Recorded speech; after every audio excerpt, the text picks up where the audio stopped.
hello. Hi, Rick. Can you do me a favor? Call me Richard. You don't like being called Rick? No, I don't. Okay. Richard. You didn't call yesterday. I tried. There was no answer. Well, I'm sorry I missed you. You should get an answering machine. Then I could leave you messages. Do you have one? Doesn't everyone? Well, it's not fair then, is it? What isn't fair? Well, you can leave me messages anytime. I can't leave you any. I don't have your number. See what I mean? You can just pick up the phone and call me anytime you like. All I can do is sit here and wait. Would you like me to stop calling?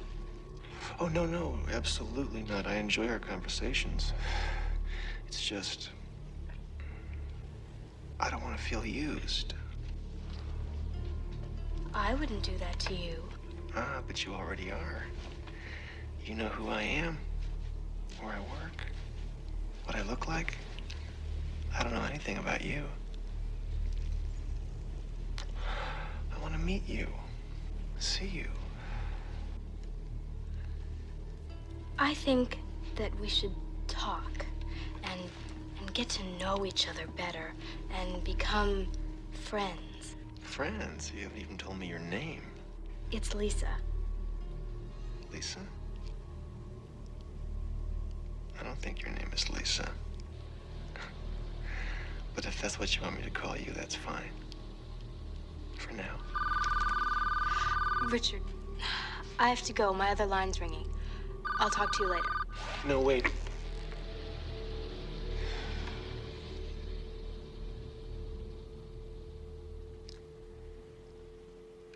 Please.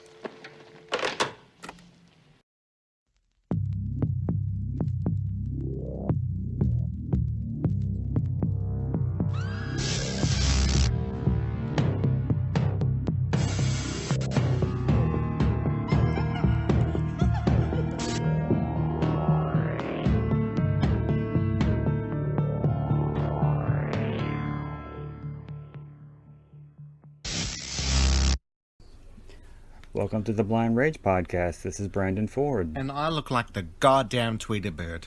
Tony the Tiger, the thunder from down under. Really? I like that turban. I'll put away my baseball bat. How are you? We'll do things professionally. Yes.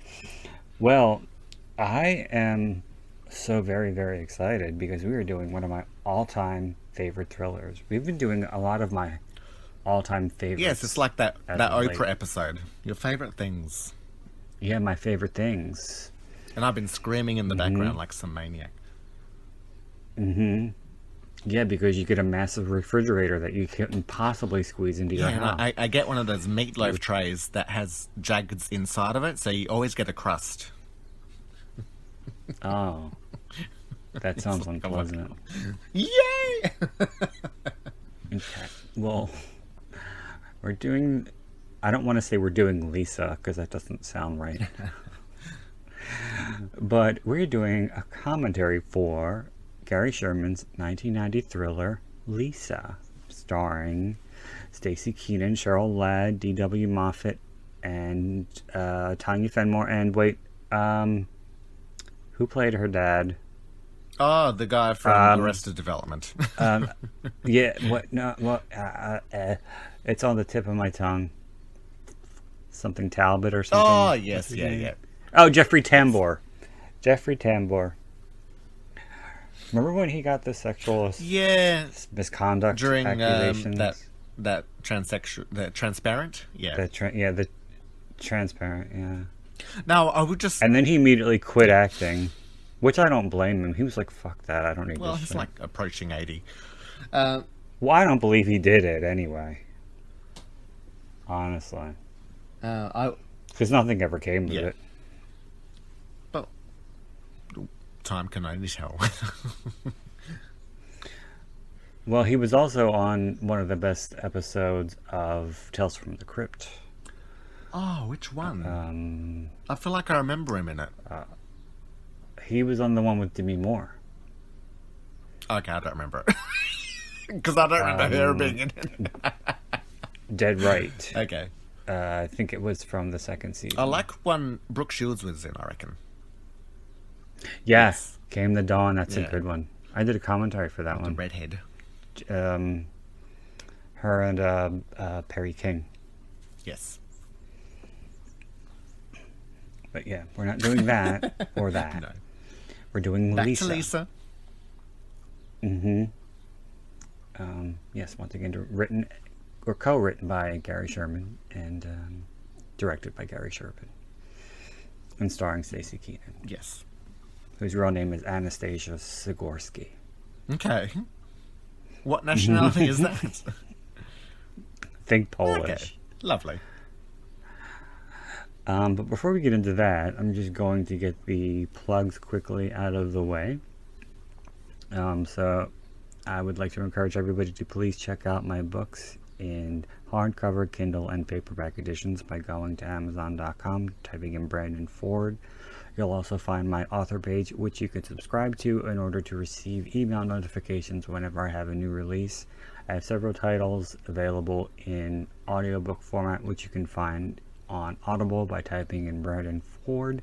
If you don't already, please follow me on Instagram at writer Brandon Ford. You can find me on Twitter and Letterboxd at Brandon Ford. You can find Tony on Letterboxd at Tony_the_bear. Please don't forget to stop by the official Blind Rage Podcast Facebook page to like and subscribe. If you have any questions, comments, concerns, critiques, suggestions, recommendations, you can email me directly at blindragepod81@gmail.com. What else do I have? I'm forgetting something. The Facebook page, did you say? There- Sorry, I was zoning out. I said I'll let you do your Tony spiel. was falling asleep. I'm forgetting something. Your Twitter? There's the I did Twitter and Facebook. To give a good review on your Apple page. Oh yes, that is it. Please don't forget to rate, review, and subscribe to the Blind Rage Podcast on your preferred podcasting platform.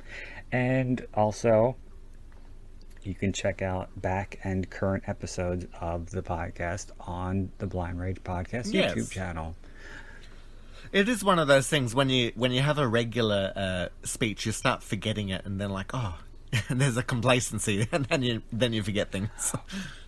Well, you know what threw me was I was running down the list of movies that you rattled off from my letterbox, and I was like, wait, what am I going to talk about again? So, speaking of letterboxed and movies, what have you been watching lately? Talk to Well, me. I've been watching a few vintage movies. Oh, So the other day, I parked my car in the city, we're surrounded by parklands. And as soon as I parked, I had 3 magpies land on my hood and start looking Ooh. through the window at me. And so I ended up watching the birds. And I'd not seen that before, so it was a good experience. that's so weird. I think... You know why? Why is that? Yesterday, I was thinking it might be fun to do an Alfred Hitchcock Oh, one. nice. We could do rope. Yeah, You know how I'm into rope play? I know. I know exactly what you're into, believe me. Because that...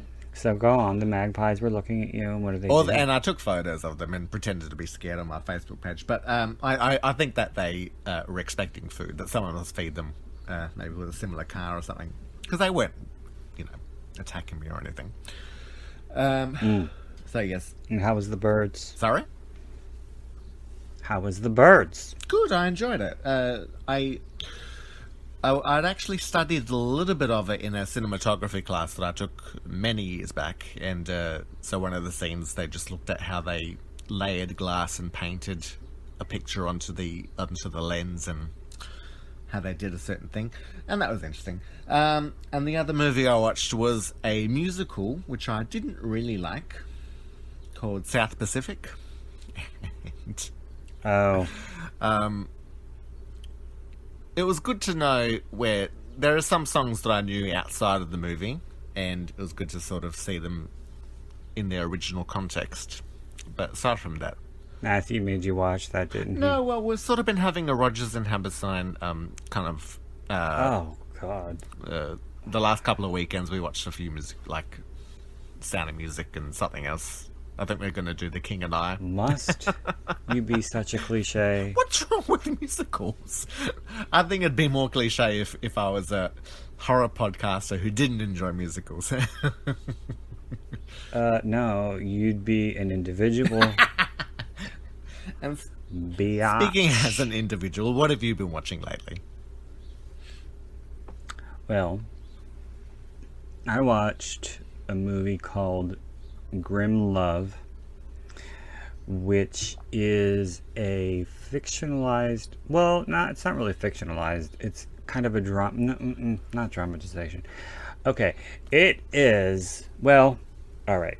Okay, Just jump in. it is. It stars Carrie Russell as she's a graduate student studying forensics, and she's decided to do her thesis on the German cannibal case, Armin Meiwes. Okay, yep. Only they changed his name for the movie. So as she's studying and looking up all the details of the case, there are reenactments of what happened, which stayed pretty true to what happened. And some of it was slow.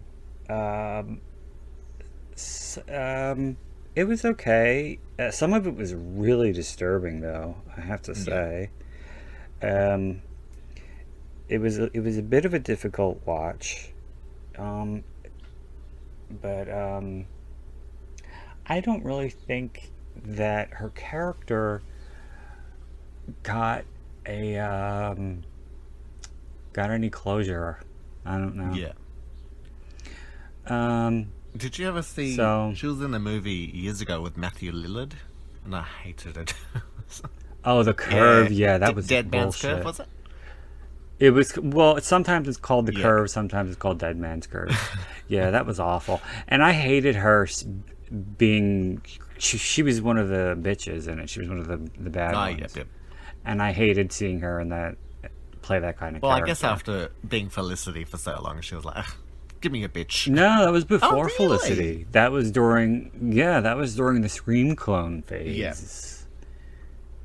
And you can tell because it's very, very Scream. Yeah.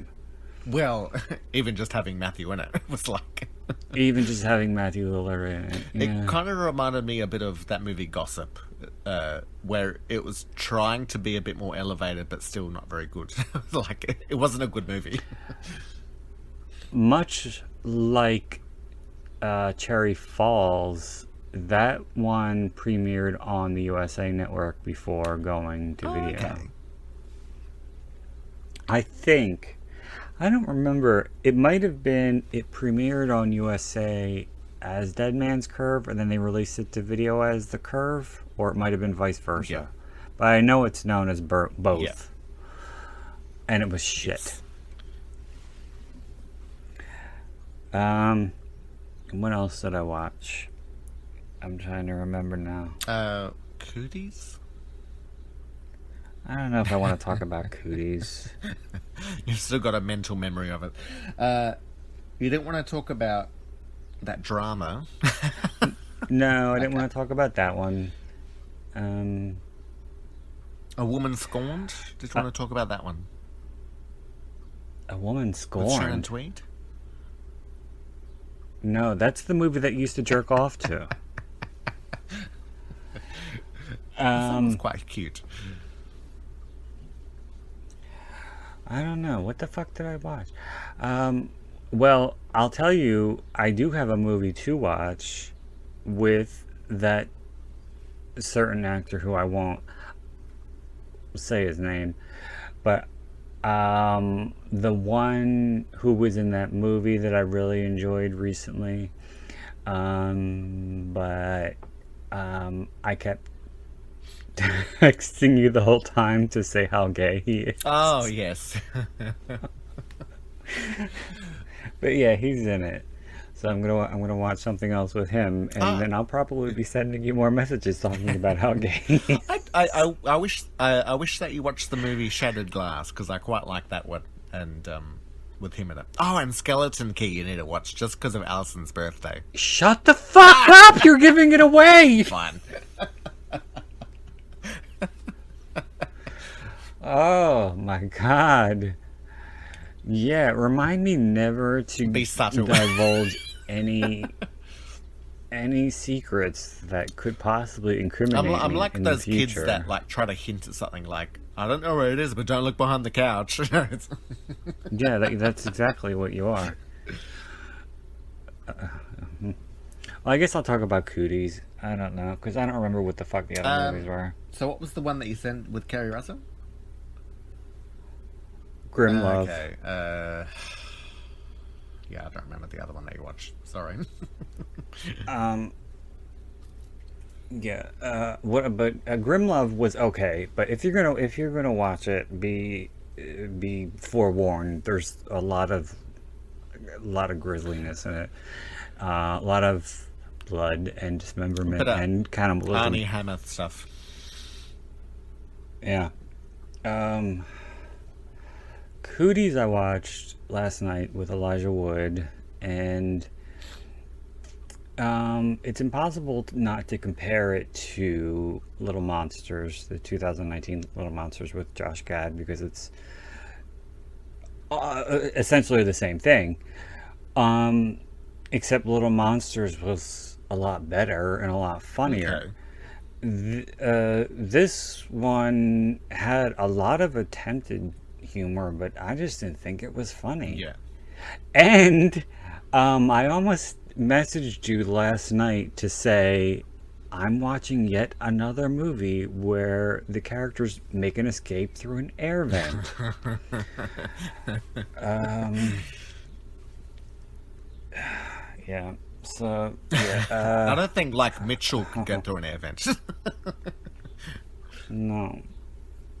Well, we're supposed to believe that uh, even little teeny tiny Elijah Wood can get through an air vent, and I don't think that's possible either.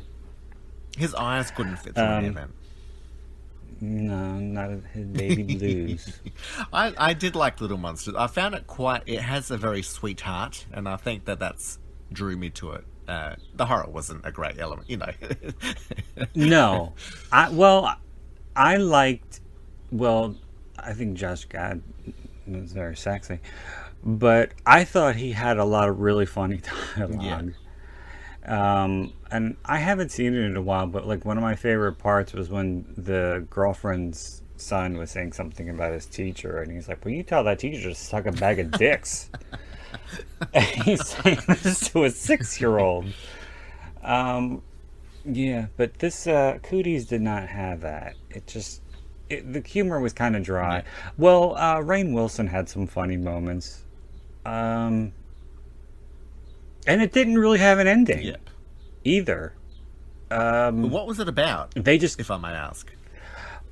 Like um, lice, crabs? it was about these this very small town which is known for manufacturing chicken in nugget or finger form, and I don't remember if it's actually said what gets into it, but there's some kind of, it's like basically the equivalent of mad cow disease Okay. that gets into the Yep. chicken, and it turns the kids who eat it into zombies, but it only affects kids. if you've gone through puberty, then you're not affected, because like some of the main adult characters get bitten or scratched and they're fine. Yeah. Because one guy is like some weird not Scientologist, some weird scientist who's able to figure out everything without a lab or even a fucking beaker or Bunsen burner. schematics. He didn't have any of that stuff, but he was able to figure it out by putting his fingers, because if you're adult and you get scratched, you do get symptoms of stomach virus, like vomiting and explosive diarrhea, which Elijah Wood does get. And he just puts his fingers in it, the scientist, and he's like, yeah, I used two of the oldest instruments in the world, my two hands. And I had gloves. And somebody's like, you're not wearing gloves. And he's like, damn it. It's like a But how Rebecca he De didn't Mornay know he husband. wasn't wearing... How he didn't know he wasn't wearing a rubber, I don't know. But he was not. And he was able to figure it out, yes, like I said, by feeling his way through Elijah's not fun fluids. Okay. I don't know why, but for some reason my nose is really itchy. Okay. Doesn't that mean you're gonna get into a? Doesn't that mean you're gonna get into a big fight? I think that's what that means. No, that if you do that to someone on the street, it means that you want to fight them. It's like the hanky code of the face. No. Is it if your palm is itchy, you're gonna get money? Yeah, that doesn't If your work. nose is itchy, you're gonna get into a fight. No, of course it doesn't. It's just a stupid superstition. Nevertheless, it's not. That belief is not stopping it, because I keep scratching it. Do you Alright. smell chicken when you scratch your nose? Sometimes that happens with the baby. And I don't smell toast either. Oh God. I think my go-to scent in the front of my nose is chickeny. So, You might as well also ask me if I'm getting high. do you need towels? Just get it out of the way. Get it out of the way. My God, where did you just get those don't know why I shoes? put 'em. Whores for less. What's that from? That's from Wild that from Things. First Wives No, Club or Wild something? Things. Oh, I knew it. I haven't seen Wild Things in a while. But fucking the Arrow just put out a 4K Ultra HD Steelbook of that. Really? Oh, I'll have to look out for it. Yeah. Well, I think it's sold out. But I think you can still get it in 4K UHD on regular UHD. Yep. I just have the regular Blu-ray, and that's fine for Yeah. me. So, speaking of movies, I think we should get into Lisa, because as I say, it is one of my all-time Lisa. favorites. Very excited. Okay. And don't you ruin it for me by laughing at inappropriate moments, because you have a tendency to do that. I don't know if I ever told you before, but it does happen sometimes. I'll have to wear like an elastic band around my wrist next time and just snap it every time I want to laugh. Or every time you laugh, you can just cut yourself. Death by 1,000 cuts. All right, so yeah, if you want to watch along, I don't know where to find it, but it's probably on Prime. So, and it's on Blu-ray. Also, there are some places that say it came out in 1989, so if you're having trouble finding It did not. 1990 That is the fucking phenomenon that I keep telling you about. And it happens all the time, where there is a movie that I have known my entire life as being released a certain year, and then out of nowhere, it's either the year before or the year after. Well, what I'd read is that in America it was 1990, whereas internationally it was released like in the late 89. Well, internationally, they can suck my ass. I'm sure you'd Because love it's that. 1990. Just like Junior, I've known my whole life as being released in 1986, and then all of a sudden, 85. There was another one too that we did. I can't remember what it was off the top of my head right now. The Crush. But they I don't know. they did the flim flam on me. No, if anybody starts saying that The Crush came out in like 92 or 94, then I'm gonna start swinging. I'm gonna start busting heads and sucking dicks. I mean, you know what I mean. Freudian slip. All right, so we're gonna watch Lisa now. Now I'm just thinking about docking. You would. Well, Do you that and helps. Matthew dock each other just for fun all the time? Can you dock somebody if you're Recreate both those Star Trek. uncircumcised? Can you do that? Is that possible? Well, I can give him some of mine. All right, let's get into Lisa, because you're tearing me apart, Lisa. All right, here we go. 3, 2, 1, play. Oh, I'm so excited.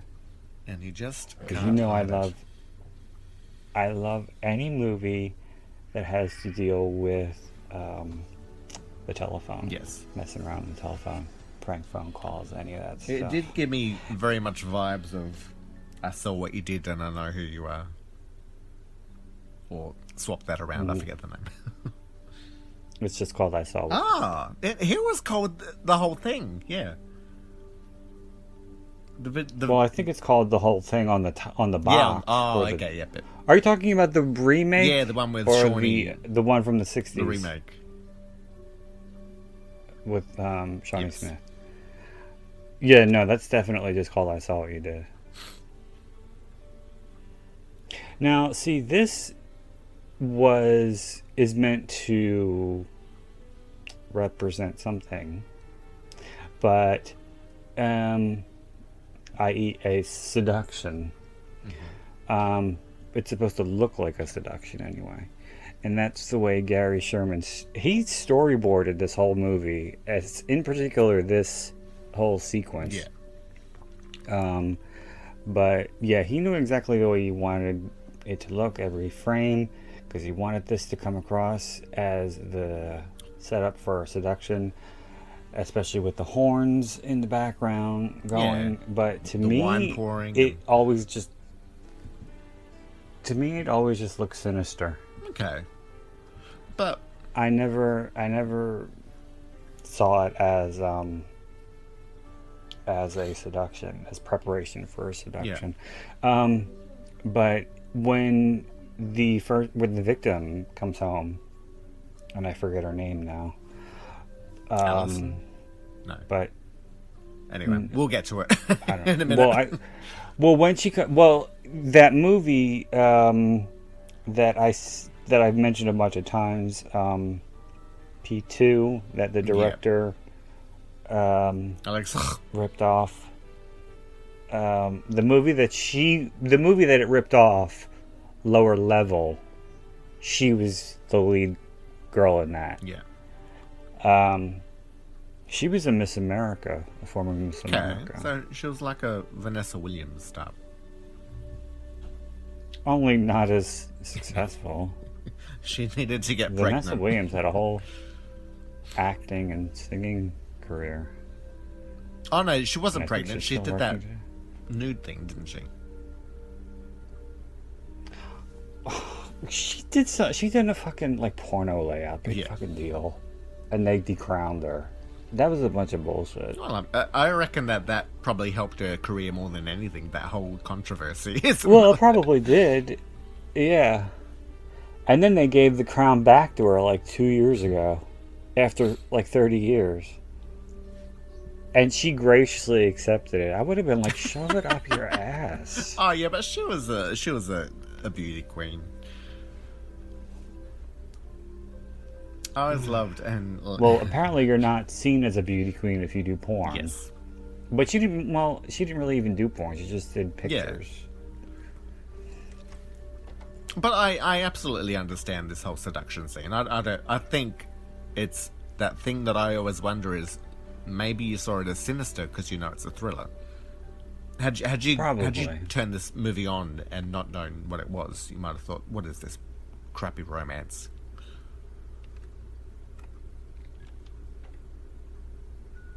Mary. We're going to hear the director's cameo in a second. There he is. That's Gary Sherman right there. Also, I wanted to say the score is done by Joe Renzetti, who also did the score for not one, not two, and it might have even been more. But I know he at least did two of Frank Henenlotter's movies.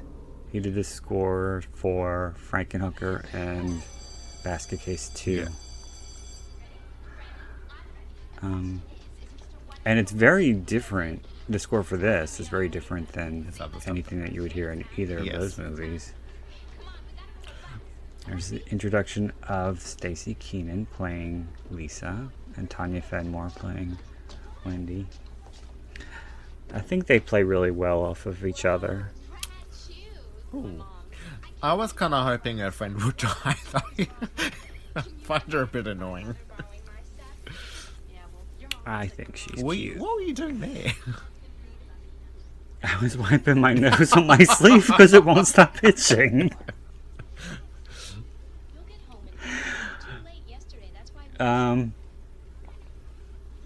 See, a lot of this is all set up. Yeah. And it was done intentionally in the script. The prologue, so to speak, was done to show exactly how the killer operates, and then to show their dynamic, Lisa and Wendy, and then to show Catherine. Yeah. It is a very well structured movie. I will give it that. It is. It definitely is. It's very well written, and it's you can tell that he had a very, very specific vision He planned it well, in mind you know. for this movie. He did, and all of it was shot on dolly tracks. Okay. He did not want Steadicam at all.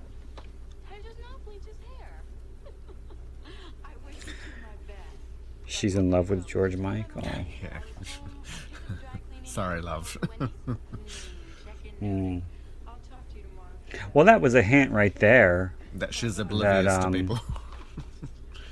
Well, no, the whatever the fuck the coworker's name is, because she said you better watch out for those guys who bleach their hair and wear earrings. Yeah. That was code for he's gay. If he wears a jumper, And also we have set up right here. Because you see Cheryl, Catherine's face fall when the friend jokes and says that Lisa's got a new guy. Yeah. She's in panic mode. Why? I feel it's a bit insensitive. Cheryl tends to call everyone, "Hey, guy." What do you want, Ralph? And I don't know where the fuck Wendy lives. Is she like in Kuwait or something? Why is she behind bars? Like, what is this? She's in the valley. Come on, I just got the number of the DMV in Culver City. Listen to those bars. This is like And fucking that front a door fortress. is like those impenetrable. steel silver doors that. Hello, is this the supervisor?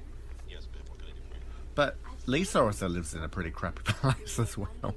They don't live in houses; they live in apartments, or not even apartments. No, I think Wendy's is a house. Lisa lives in a loft. Yeah. And one thing that Gary Sherman did when he was doing this was he played around with the geography of California, because it's a lot of it is shot in Venice and a lot of it is shot in downtown Los Angeles. Yeah. I like this one. But for some of the cuts, it's like, for example, when Catherine is walking home and the guy's knocking on the door because he can't he can't reach Yeah. Allison. That was Venice. Where she was Venice, and where he was downtown Los Okay. Angeles. Yeah. And the same thing with when she meets Richard for the first time. When he goes, she's in Venice when she's watching him walk away, and then when he goes to his car, he's in downtown LA. Yeah. Yeah. Or that could be that could be flip flop. Yeah. But it's really taking advantage that they didn't have to be in the same location to interact. It's different. Perspective. I always thought this guy was Creepy. cute in a weird kind of way. like in a real person, non-Hollywood Yeah, kind I of think way. it's because he's got the acne scars. Thank you, Mr. You really made my day. And I'm not saying that I don't I mind acne scars. had sexual fantasies about him, but Thank you. he's a real Yes. person, Parents say we don't learn anything. and I think that's the kind of he's the kind of person that you would see working for the DMV. Once my stud back Robert, call him. No, you call him. No way.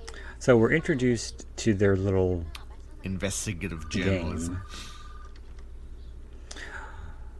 Well, I mean, it doesn't really lead to anything. All they do is they pick a subject, they follow him, they get his identity, they and a picture, and then add it to a scrapbook, and then move to the next. They're one. busybodies.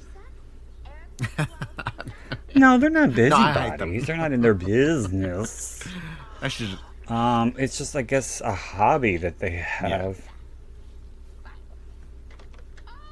But and I know we're getting way, way, way ahead here, but I always found the moment when she comes home and she finds the scrapbook under the desk lamp to be an incredibly creepy way to begin the final Yeah, act of the yeah. movie. Your mom and I'm dead. Besides, I can't lie to her. We told you. See, they just going back to their investigativeness. I had a bad experience with a boy from school who. Oh no. No, well, he ended up getting into the police force, which I further didn't like as well. But so when I was, let's say, 19, 20, he without me knowing, he saw me out and about in like a gay area, and he decided to tell everyone.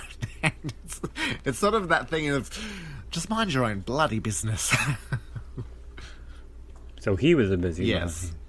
But in saying that, he was a bit of an annoying person to other people. Like, I remember the Trekkie boy at school.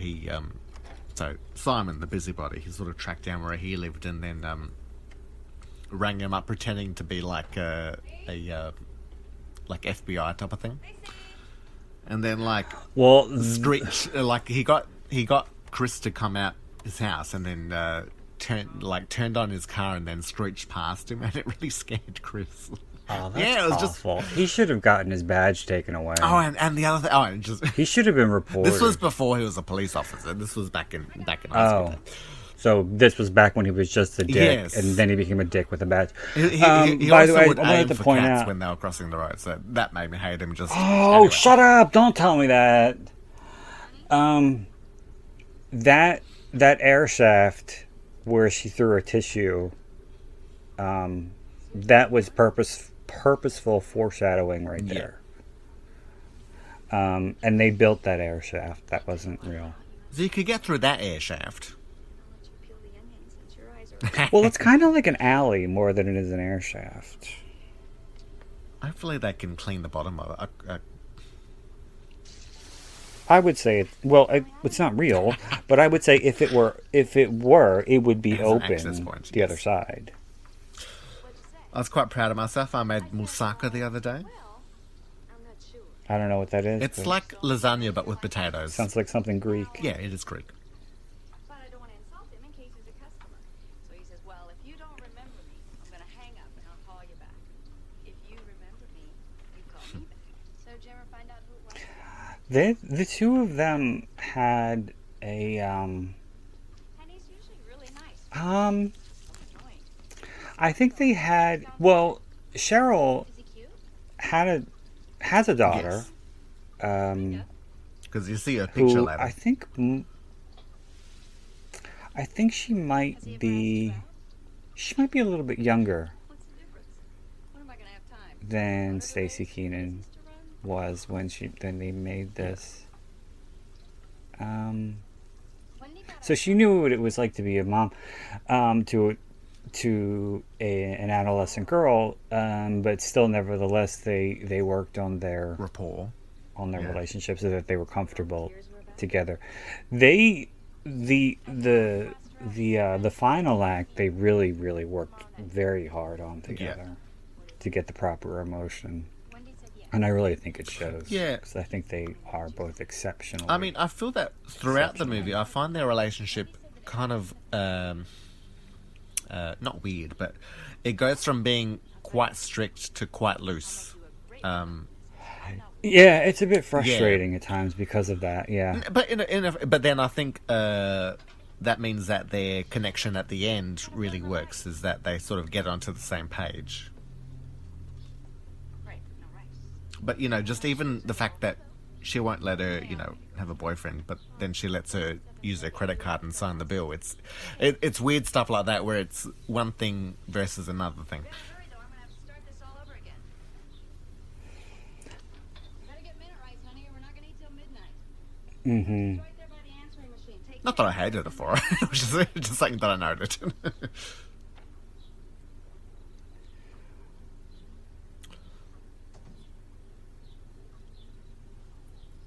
And I like how she puts the hat on to make herself look like a very flamboyantly gay Yes. boy. Oh, and this here, it always bothered me, but she is very, I wouldn't say cold, but she kind of is not very engaged with the shop owner here, and he's very sweet to her. But she just can't get out of there fast enough, and I never understood that. Yeah. And he seems like a very nice, pleasant man. And Gary said he had always wanted. I think he was an established actor. Forgive me for blanking on his name, but he had been an established actor for a while, and he had wanted him for the role of the shop owner. And as they were leading up to the movie, he had a stroke. Oh, that explains it. Unfortunately, He had a weird eye, how he looks. I think it's a glass eye. But well, I think he wanted him for that role, but he was kind of, maybe I should go with this guy, or maybe I should go with this guy. And then after he had the stroke, he was like, okay, I'm definitely going to put him in the movie now because this might be his last. Well, he His didn't mean it swan like, song, yeah. 14 years old. Yeah, No way. Come on, what? You're at least 16. I never thought that he was attractive. Well, let me finish my thought. Wait. I never thought he was attractive until later in life. He aged well. He looked really Are you good. talking about the killer? Yeah, D.W. Now, Moffat. who had the stroke?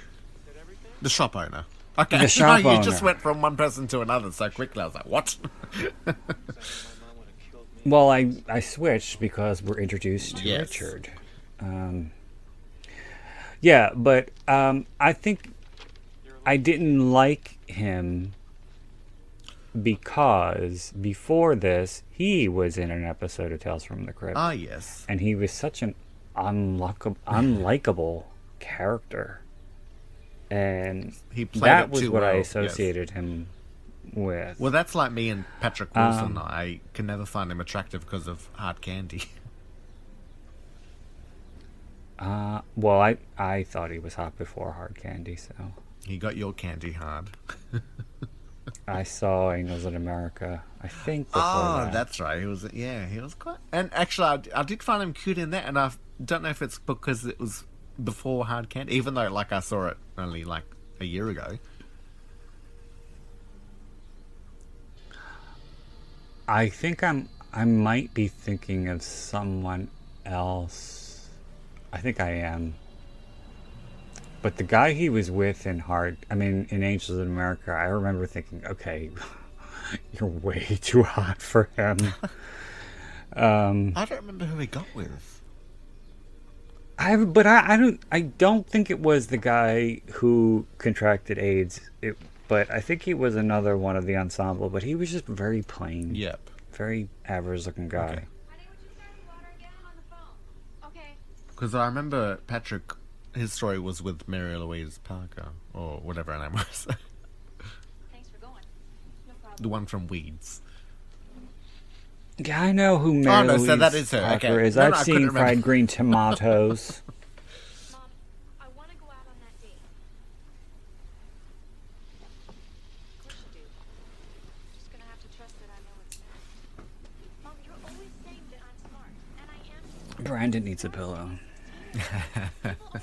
Give me a fluffy pillow. But honey, you're not. All right, settle down, Jennifer Garner. I didn't actually think you'd get that way. You know, Who puts their hat like that? getting pregnant. I don't know, but that whole loft was made and dressed specifically for the movie because that Really fast. building was not apartments. Yeah, no, it doesn't that look like it. time. Yeah, it looks like business. To an adult world. I was thinking the other day. Well, it was a factory beforehand, but before I have a say in this. You're having a say. before they filmed the movie there, it was shut down. Yeah. In your favor. So it wasn't functioning. You're 14. I had an ex stay at a hotel, and You're gonna have plenty of time next just for overnight while he was in Sydney, and he didn't think much of it. But the next day, he realised that he was the very last person there, and that all of the rooms around him were getting demolished. So, Oh no.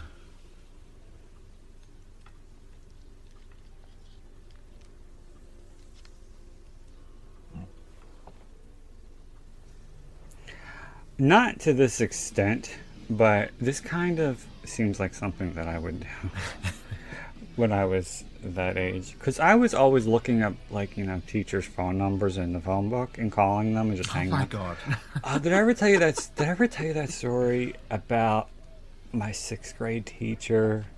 I looked him up. I looked him up in the phone book, and God, that was awful. and I called him at a payphone. You know what it's It was like right on the corner of my house, Mm-hmm.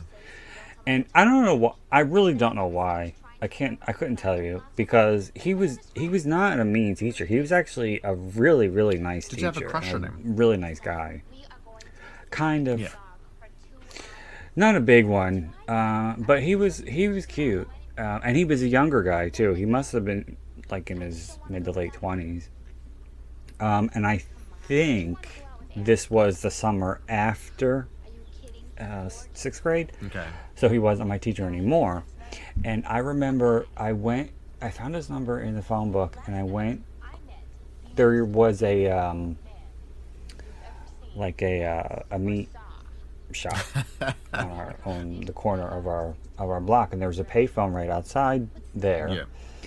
which I used to use a lot to make prank phone calls. And I called, and as soon as he answered, I just hung up. I didn't say anything. And then he called back,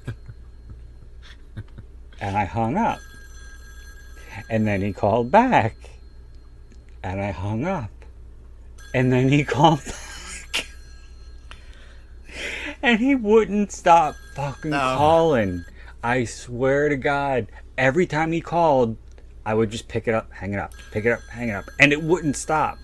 And I just kept looking around because I'm like, okay, what if there's somebody who saw me and comes to pick up the phone, and then they talk to him, and he says, did you see who just called me? And like, could you describe him? Because I was very, identifiable at that time. Because I was short. I had, Yeah.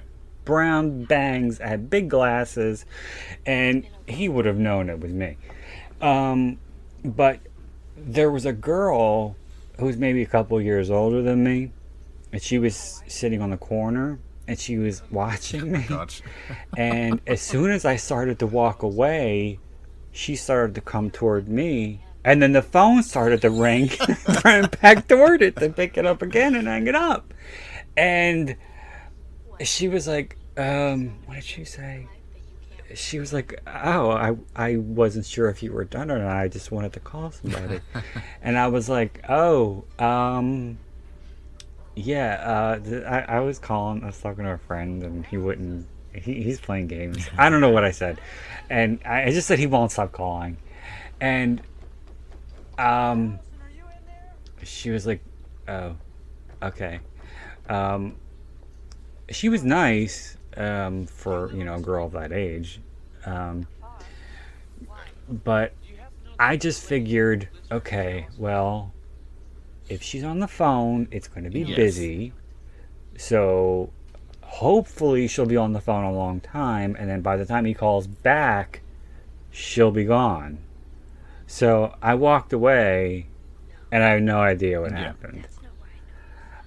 Your heart was racing. But I was scared I was going to get in trouble. But he didn't end up. He ended up transferring to another school, because like all I kept thinking was, oh my god, I'm going to go back to school in September. It's going to know it's me. It's going to look at my face. Like, why the fuck were you? So, you rang me while looking at that salami, didn't you? Mm-hmm.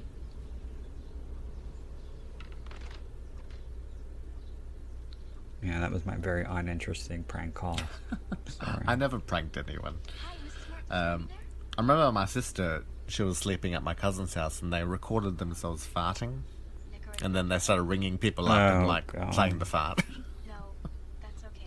I'll talk to her tomorrow. That's worse than what I did, No, that's and who I I was mean raised that in by. a bad way. Actually, I remember my other cousin, she rang up some old person, one of her parents' friends, to tell them that they won the lottery. Not only am I too young to date, I'm too young to... Oh, I did something like that. Sorry. I didn't say you could come in. Oh, excuse me. I just came to Um, see if you were hungry. I already ate. Oh, gee, that's too bad. Stopped at the market. I did something like that. Just like you like. But it wasn't my idea.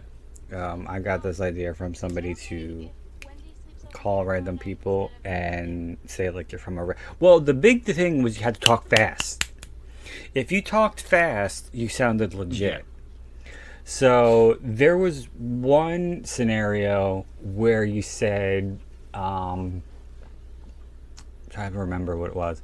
It was like, hi, this is Dan calling from 31 Flavors, and we're having a special promotion right now. If you could name 31 flavors in 31 seconds, you could win $31,000. Are you ready? And they would just start rattling off shit, and that wasn't even ice cream. And then there was another one where you called and said, could you name as many Disney characters in 30 seconds? And this one woman kept going, and I felt bad because she sounded really sincere and she sounded hopeful. Like, this is my last hope. And I didn't. Yes, it was like, she was really trying, and that was when I was like, okay, I can't do this. And then the girl who was with me had no conscience, so she was just like, it's a joke, fuck off, and hung up the phone. She snatched it from me. I was like, no, I feel bad.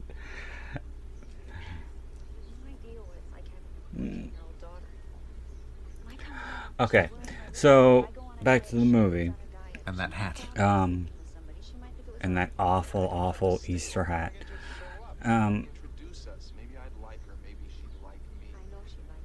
Ray here you could tell this was the first time he said to her that he loved her because of the way she looked at him. Dated a woman with children before.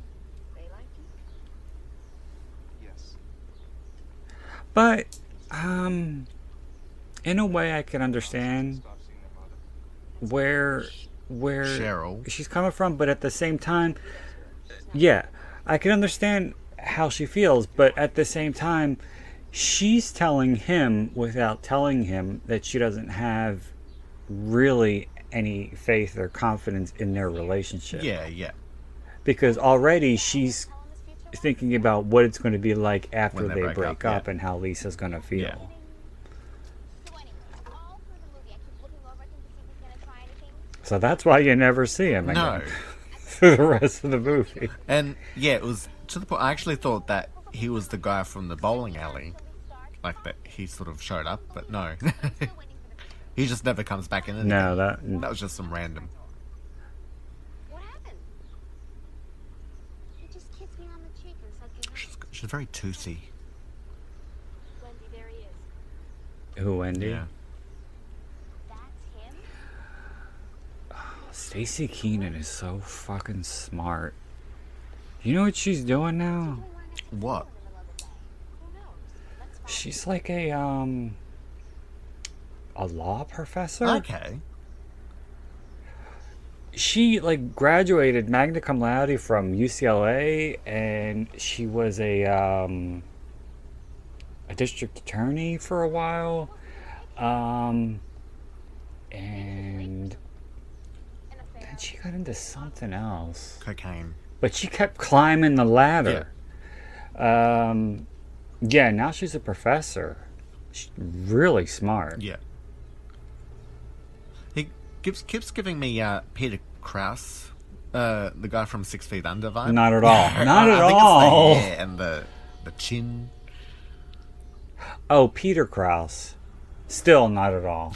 I thought you meant Brian Krause. No, Is he the one from Charmed? no. Yeah. Yes. No, not him. No, I know Peter Krause from 6 Feet Under. Yeah, no. I couldn't recognize this actor from other stuff. He looks like too many other things to me.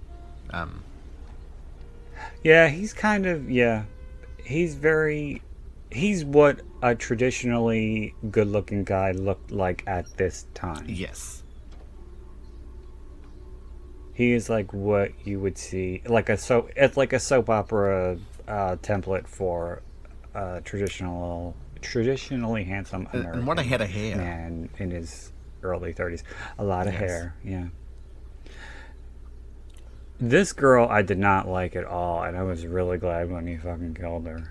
Because she just seemed like such a cunt. He's not a model, he's a waiter.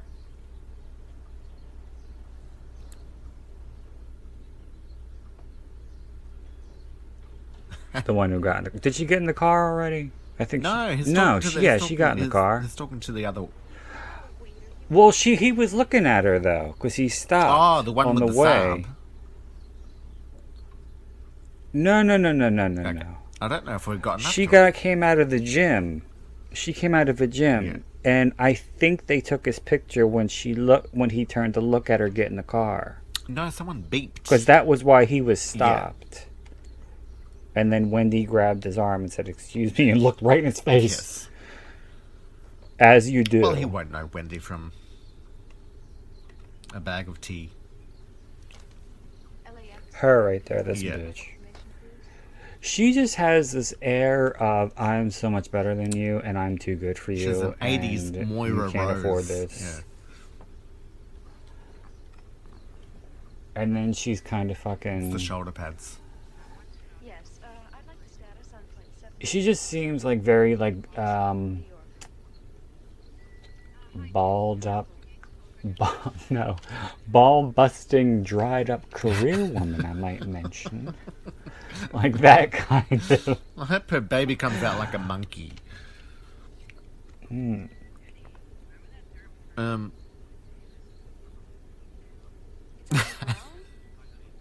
And how she talks to an answering machine, like angrily as well. She wasn't talking to the answering machine. No, it's on the ground. She said, it's like, She said that to the phone. yeah, no. She called the airport okay. to check the status of a flight. I don't know if it's her husband or her boyfriend or somebody, but somebody is flying in to see her or to come home to her.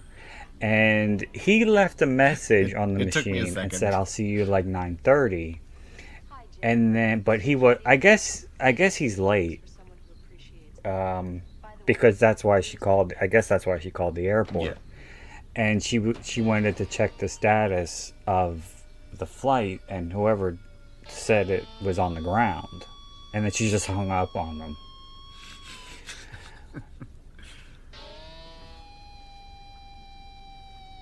These guitar riffs are very jarring, I think.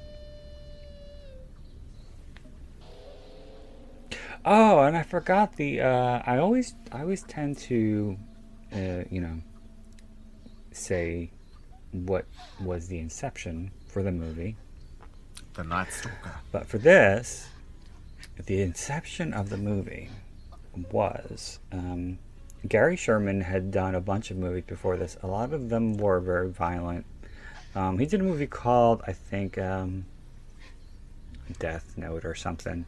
But it got him a lot of acclaim in the UK because that's where he shot it. And then he did a movie called Dead and Buried, which has kind of a cult following. Has that got Robert Englund It's a in horror it? movie.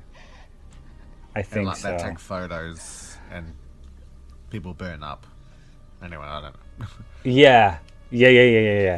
That was a weird one. I always remember the cover being on the back of covers. Just by anyway. Yeah, it's like a woman's face half into Yes. the dirt. So he did that, and he did a movie called Vice Squad. That was kind of violent, and he had a young daughter, and she said, "You're always doing these movies, but I can never watch them." And so she was 14 when he wrote this, and he wrote this specifically so she could see it. That's sweet. And her name is Melissa. Yeah. So Lisa is named after her. But he did Poltergeist 3 as well. Oh, okay.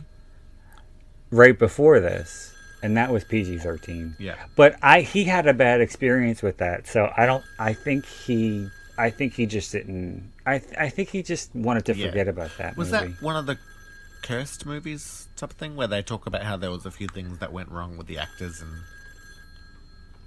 Well, Heather O'Rourke died when they were. Well, no. Actually, what happened was they shot it and it got a PG, and I think they wanted a PG-13. So they storyboarded the final act so that it would be more intense. And they had all these different ideas for special effects that would be more sophisticated and complex than what ended up on the first cut. And Heather O'Rourke was supposed to be in it, and they were supposed to shoot it in I think April of '89, and it was going to come out in September. And she died in February. oh. And because of that, he really didn't want to do it. But the studio was insistent, and so they had a double for her, and that left him with a bad taste in his mouth over that movie. And so he said he's proud of some moments in the movie, but overall it's his least favorite movie that he's done. But I forgot to tell you the best part of all about director, writer Gary Sherman. Yes. Hold on to your nipples. The Brady Bunch. We have the same birthday. Oh, really? Well, that explains everything. Your obsession with telephones. I could have written this Yes. movie. Except I wouldn't have had a teenage daughter to have written it for. Well, I liked that. I think it was Wes Craven started making stronger roles for women because of his daughter. I feel. Or someone. They sort of said, why do you make the girls run and trip? He didn't make slasher movies, though. No. Well, what? No. Well, what would you call his work? Okay, you guys, what's the big secret? I would say he's more fantasy Okay. in the fantasy under the fantasy umbrella of horror. Well, no. Well, yeah, Yeah, I guess there was a few, because but not exclusively. Well, I know. I mean, like, no, not exclusively, but I think Last House on the Left is more of a grindhouse exploitation movie than it is a horror movie. royal pain in the butt, and I figured I'd have more fun here. I can't. I've never The seen Hills Have Eyes. Hills Have Yeah. Eyes, so I can't really qualify it. Oh, well, Lisa. Well, The Hills Have Eyes and Last House on the Left were based on older stories. Yeah, Last House on the Left was the Virgin Spring. Yeah, and That was, and then that became a Bergman movie. yes, yeah. No, that is. Well, Bergman was before Last House on the Left. Yeah. Yes, but the novel was written in the 1800s. Yep. I saw that movie and it was fine. I don't remember too much of it, but No, thanks. I'm all coffeeed up. I liked that I watched it. I think when it came out, when the novel came out, it was very, very controversial. Yeah. The bed and breakfast up there, and I'll bet he can squeeze you in. Come on. And I think the Last House was about like a Scottish tribe or something that would kill people in the cliffs or something. I don't know. I have to come back on Saturday. I thought they were like subhumanoid, like Great. they were the leftovers of some kind of a fucking scientific experiment that used the land to test. No, that's the Bombs or movie. I'm something? talking about the origin story that it was sort of stemmed, Bye, Lise. you know, the seed. Thanks again. Mm. Bye, honey. Hey, you guys have a great But I always enjoyed Wes Craven's commentaries because he would go into talk about his idea process and stuff like that. Even like, I'm one of the few that liked My Soul to Take, and even just him talking about stuff, ideas he had for the characters and symbolism in the movie. And anyway, See, this is another example of the relationship being yes, frustrating because she's telling her she can't go really for no reason. Didn't even kiss. Or no legitimate reason. And I think part of it has to do with she didn't like that they were telling secrets at the table. yeah. Spend with me anyway. I think you better calm down, young lady. So I think Lisa's really justified Yeah. here.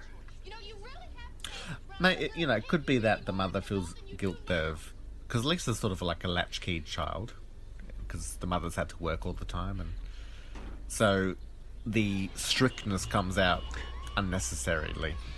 You know, it's almost like to compensate that she's not there. But Lisa has proven herself time and time again that she's smart and she's very responsible. Because she always checks in whenever she comes home, and all that stuff. But there's really no reason why she can't go away with Wendy and her family for the weekend. That was just... Mean. I think that was just to pull Assert in control. the leash Yeah. a little closer, yeah. Designs by Catherine. And I never liked that line, I think you and Wendy have spent enough time together for a while. I'm going out. I was like, what did Wendy do? Yeah. I'll see you at home. I think to me that line is kind of like, you're growing up and I don't like Yeah. it. Ah, this is one of the fucking, this whole scene is so fucking tense. Yes. Because it's sort of like up until this point it's been quite innocent play, and then suddenly it's like, oh Yeah. there's It's up, consequences. yeah, stakes are Yes. higher. Stakes are getting high now. And Gary wanted it to be as real as possible. And so he made Staci crouch down as low as she could. And when DW was driving the car, he said, if you even get an impression of her there, I want you to let me know. Yeah. But how he wouldn't feel her against the back of the seat, I don't know. Well, and I feel that you could smell someone else in this car. Yeah, you probably Like you could. sense, Especially a Yes. girl. like, because straight away I can smell like hair conditioner. You know, it's Yeah, yeah. Yeah, for sure. That's a really good point. I never thought of that.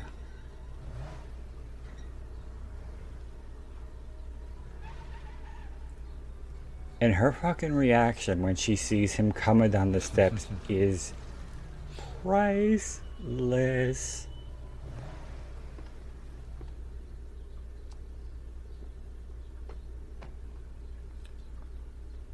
this is a lucky break for her. Yeah, it was convenient. Yes. It was convenient, but it's believable.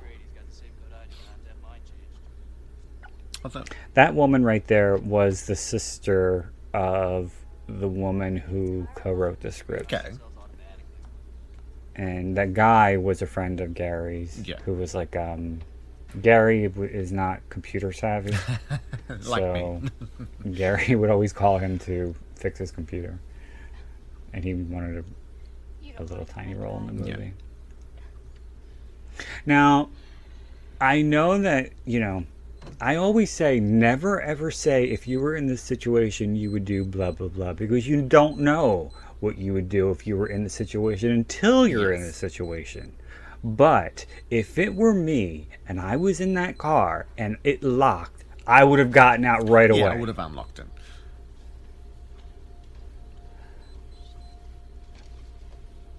Actually, the only thing I thought maybe was I would have gotten into the boot and left through the back.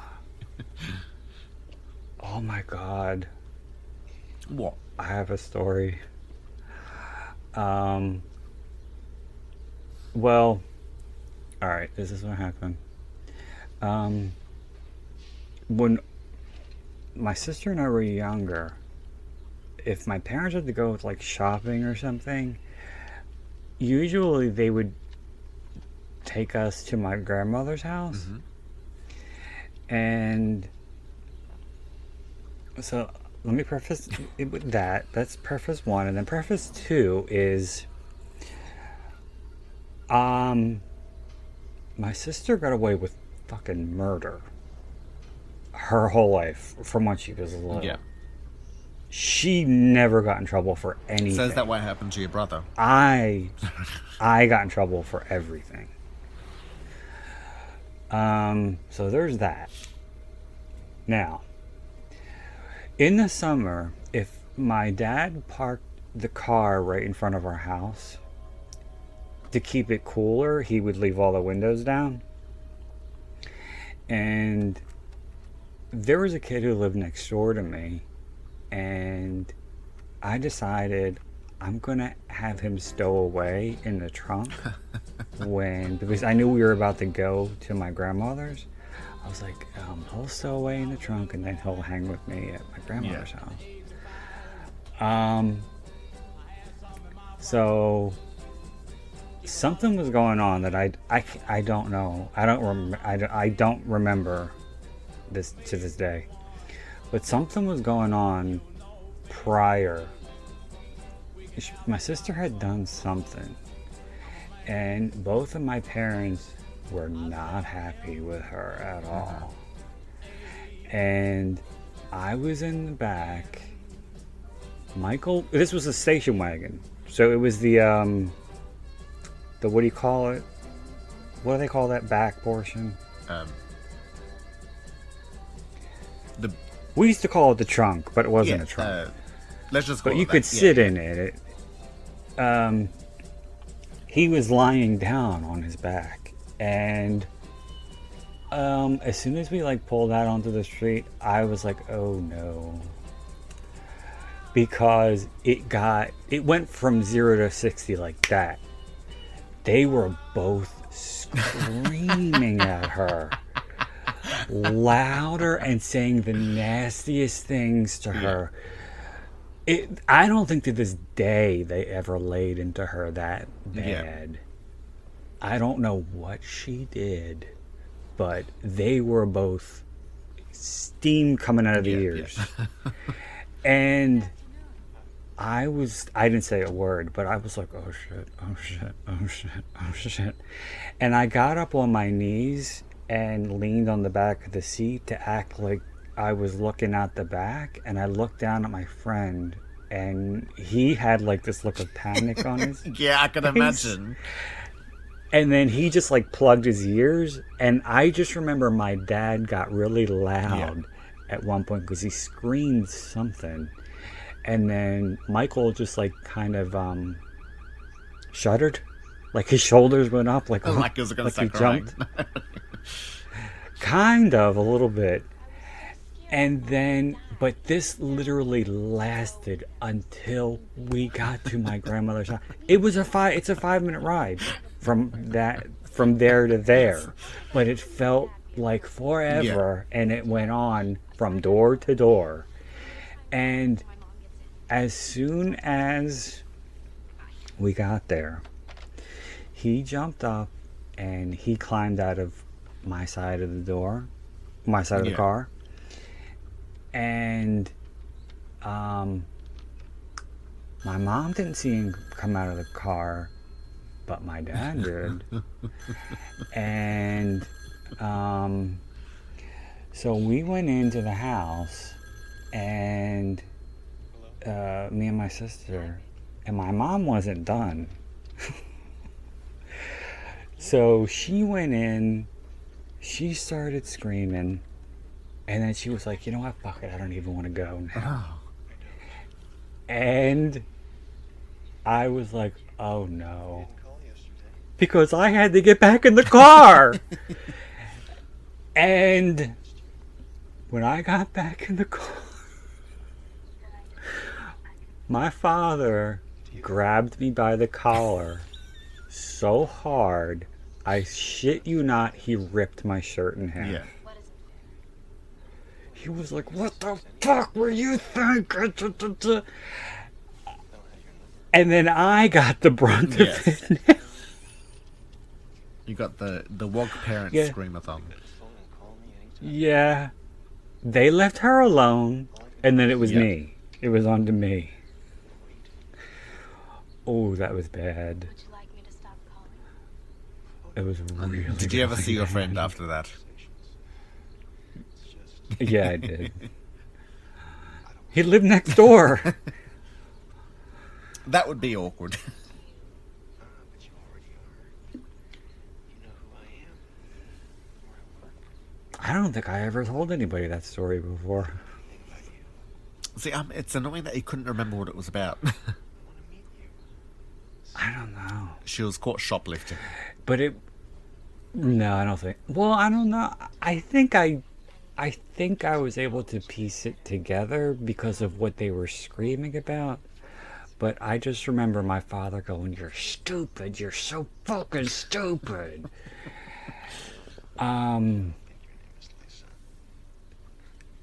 So, yeah, no, I don't know. Yeah. I don't know. Richard, I have to go. My other line's ringing. I'll talk to you later. No, wait.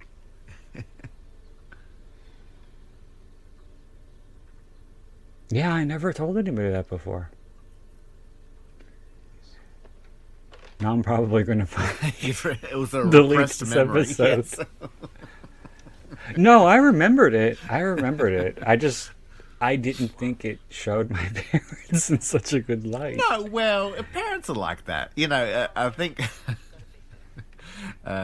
if you only watched sitcoms, then you'd think that your parents are far worse than everyone else's. But my parents were like that. Want to do something fun tomorrow night? But that was like my equivalent of Lisa being petrified in the back seat. You know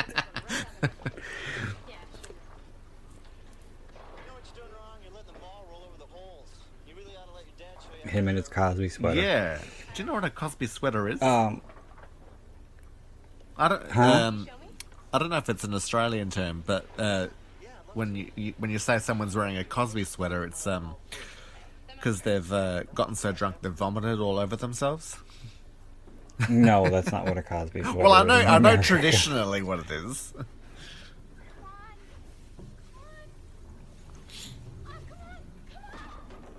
I didn't actually understand the advice he was giving her. It's like No, neither did I. the ball over the holes. What holes are you talking about? Thumb up first. I don't know. Did you just say what holes are you talking? No, but he made it seem like it was the holes. I don't know, in the ground. I don't know. Why don't you thank the next man? Was she putting her fingers in the wrong hole or something?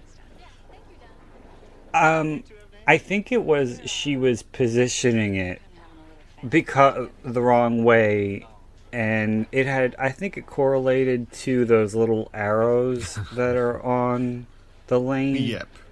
So I think the way the holes roll over those arrows, because I think they have those little. I think they have little nubs at the base of them. Yeah. I think. So I think that affects the way the ball rolls down the lane. Yep. I just pulled that out of my ass. I have no idea. You're like Paulette from Grease 2. because yeah, I've been bowling.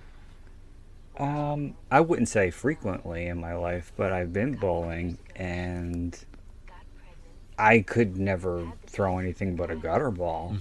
So I literally just started throwing it.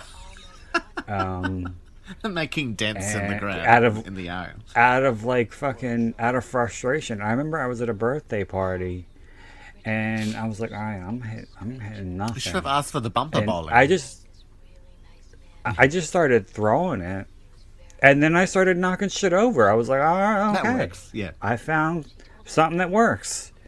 And then it was a birthday party, and it was the same people I told you about who I went to see the Jean-Claude Van Damme Oh, movie. yes, yep. So the cool parents. It was their... No, they were not. They hated me. They fucking hated me. And I was invited begrudgingly, I think, by the father especially.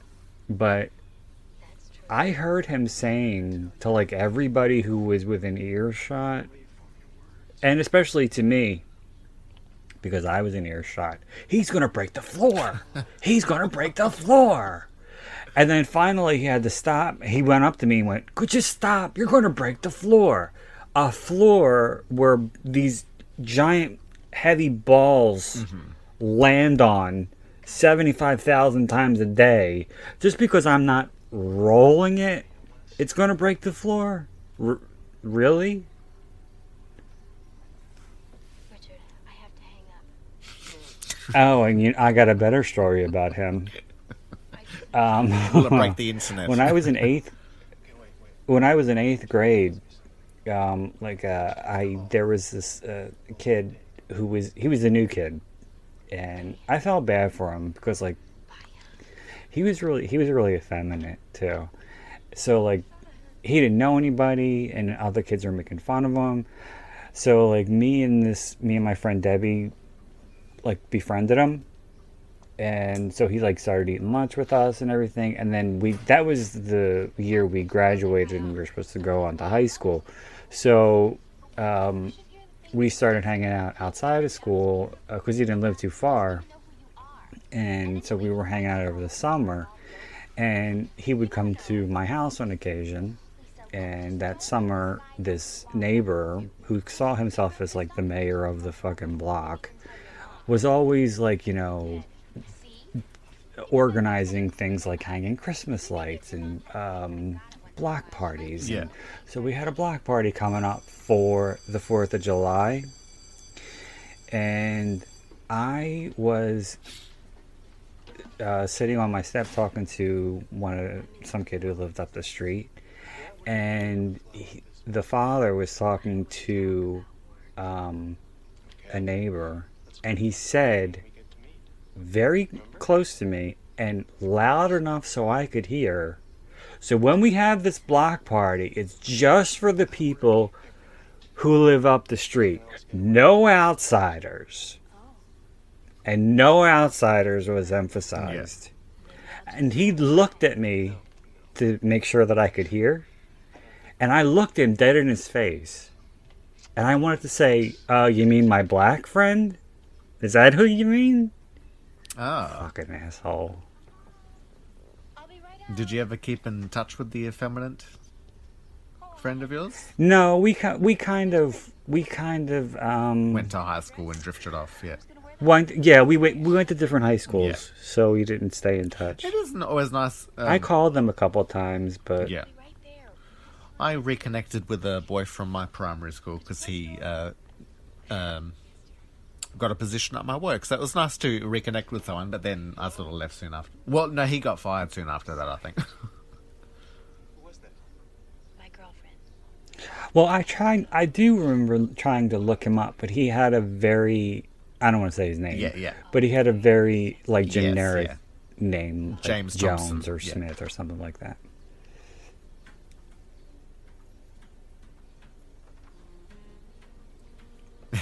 Seductive music.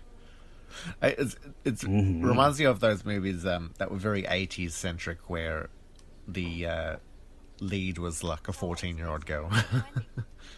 Yeah, like Pretty Baby with Brooke like Shields. Angel and Angel. Only Angel was 25. And Poison Ivy. Honey, I'm gonna wear this. I think this looks great. You look prettier in this. Well, Drew Barrymore was like 16, so Yeah. that's apropos. No, they're not. I picked them up for you. Oh. I don't know what the mum's reaction here is. Like, I don't want to wear that.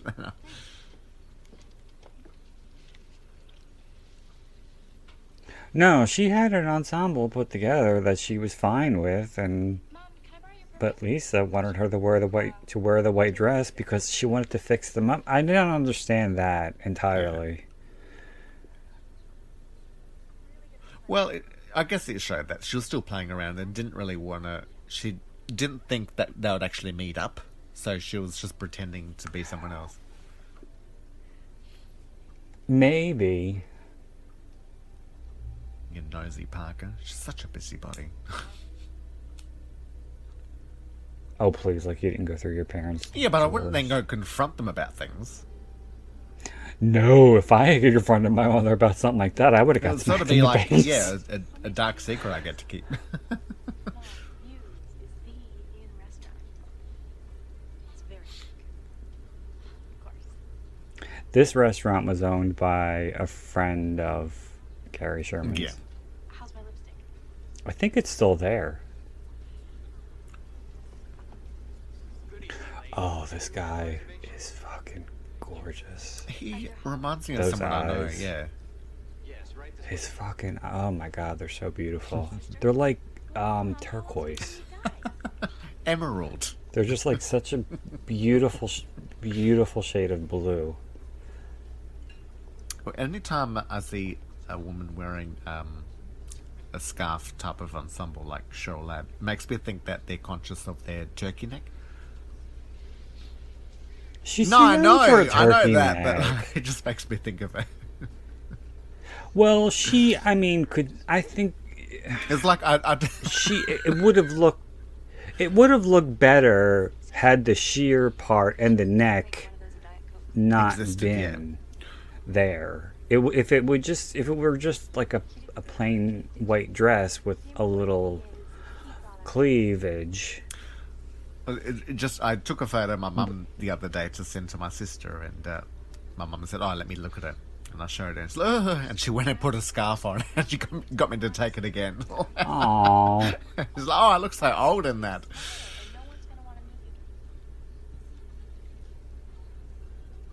I like that thing she does with her hands.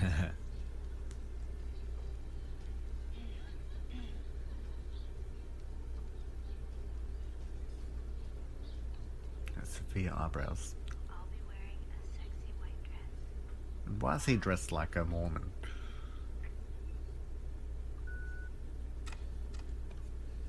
Go hire a straight decorator.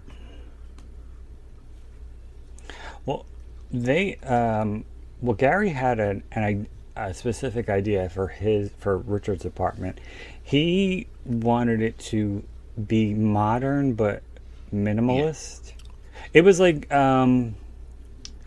it's not modern, but it's like it was like a 80s recreation of a 30s look. Oh, Is what okay. it was.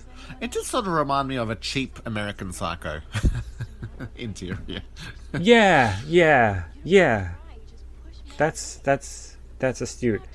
That was also a set too. Okay. That wasn't a real Yeah. apartment. And they make to make it look authentic. Right outside his window is a red light you keep seeing Yeah, yeah. flashing. So they want you to think that like it was like some kind of advertisement. Yeah. But yeah, that was a I forget what the fancy word for the background is, but it was not real. There's those blue eyes That's again. another guy.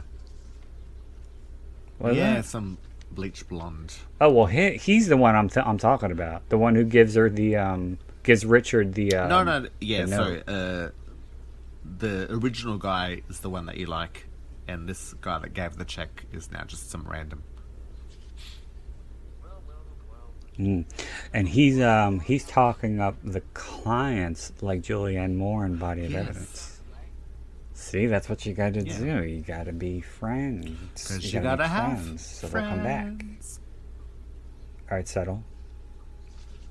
I'm getting like my nose is blocking up. So At least mine stopped itching. yes, I've caught what you have. Oh, good. When Cheryl Ladd comes back, look at Lisa's face, because she has this smug look on her face, like I did something. You don't know.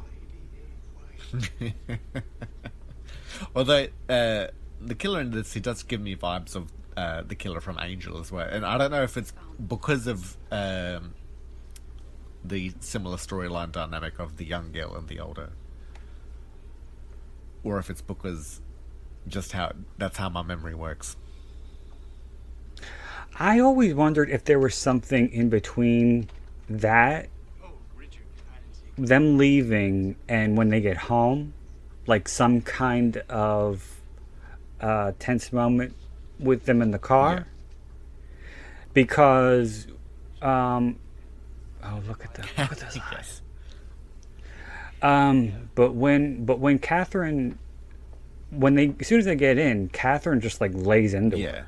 And Lisa spins around like, what? Yeah. But in saying that, did they drive in the car on the way there? Yeah, what do you mean? No, I just can't remember the scene of them in the car on the way to the restaurant.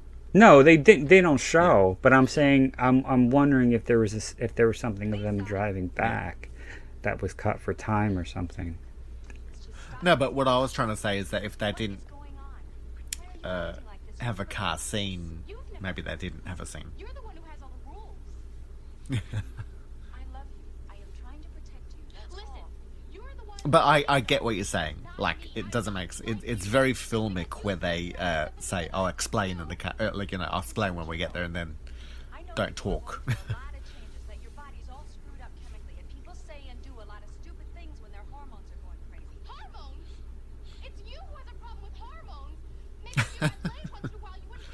still there. Okay. She needed a fucking slap. No, watch when she jumps down on the couch or whatever that is. That it just did it. There's a little coiled snake statue on her desk that makes a loud noise because she hits it, or the cushion hits it or something. Yeah, and then the snake hits the wall. Oh, is that what it was? But I always wished that they would cut that out, but you can't because Cheryl was talking or yelling over it. But the tension between them, in that brief, those few moments was really, really good. Yeah, and I always thought that little thing kind of ruined it. But something I found quite lovely is that when the mother leaves the room and she's sort of like crying at the door, she feels bad. Yeah, but there's the picture of Cheryl and her daughter next to it, so it's sort of like, oh, I never noticed showing how, and they're very smiling in the photo. It's sort of like gone from that picture to where they are now. I never noticed that. It'll never be the same after what I said to her. You know what I also think was really smart about the writing in the dialogue was the way Lisa picks up things that people say to her. Yes. And then uses them back to her mother, like when Richard says you got to be 16, and she says people always say I look like I'm 16. Yeah. Yes. And that whole if you got laid once in a while came from Wendy. Well, and she even said something to Richard that her mother had said about the guy, say how many women do you speak to, or something like that. Yeah. There are so many women in your life you can't remember me. Yep. Yeah, I always thought that was really smart. Yeah. Because people do that in real life.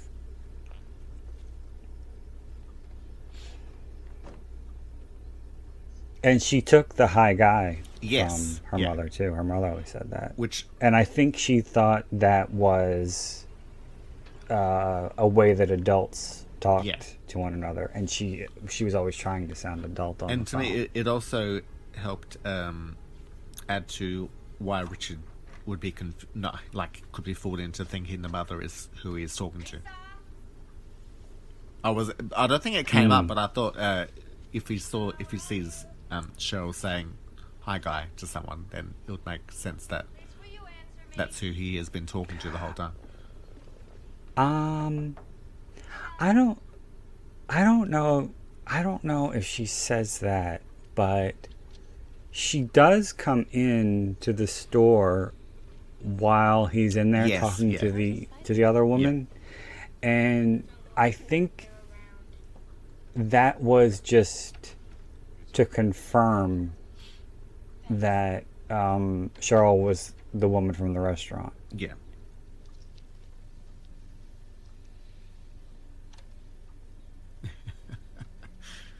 Lisa's definitely rebelling. Yes. I've been sitting here for hours trying to control my anger. What the hell do you mean leaving like that? I can't even trust you anymore. I didn't want to stay there and fight with you all weekend. I wanted to be with Wendy. Are you going to tell her parents? No, I'm not going to ruin their weekend. But you and I have some talking to do when you get back here.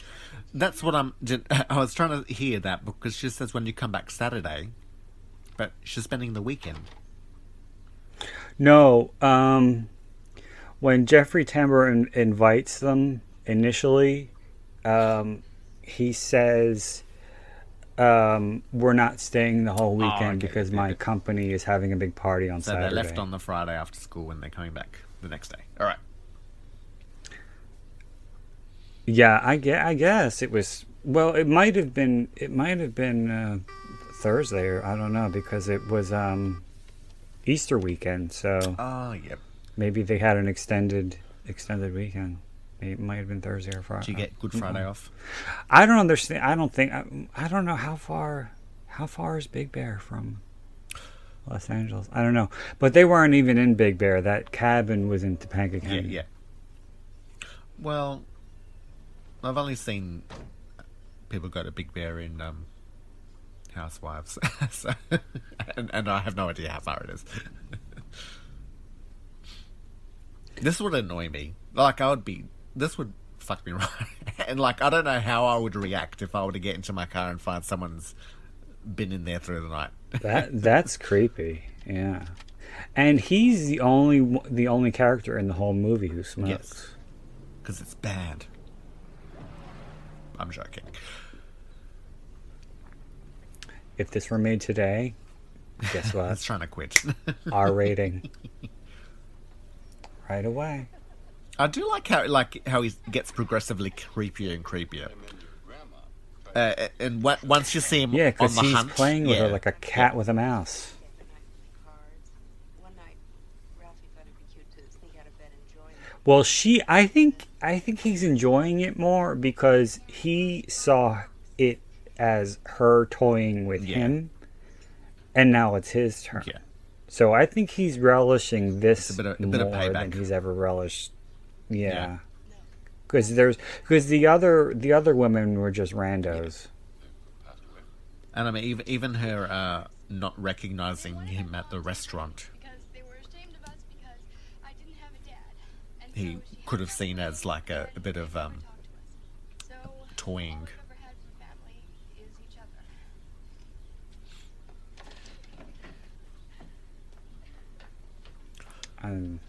I'm sad. I feel like your friend in the back seat. Like,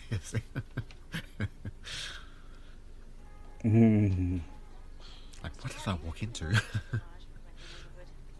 Somebody decided to take up residence in my car. Well,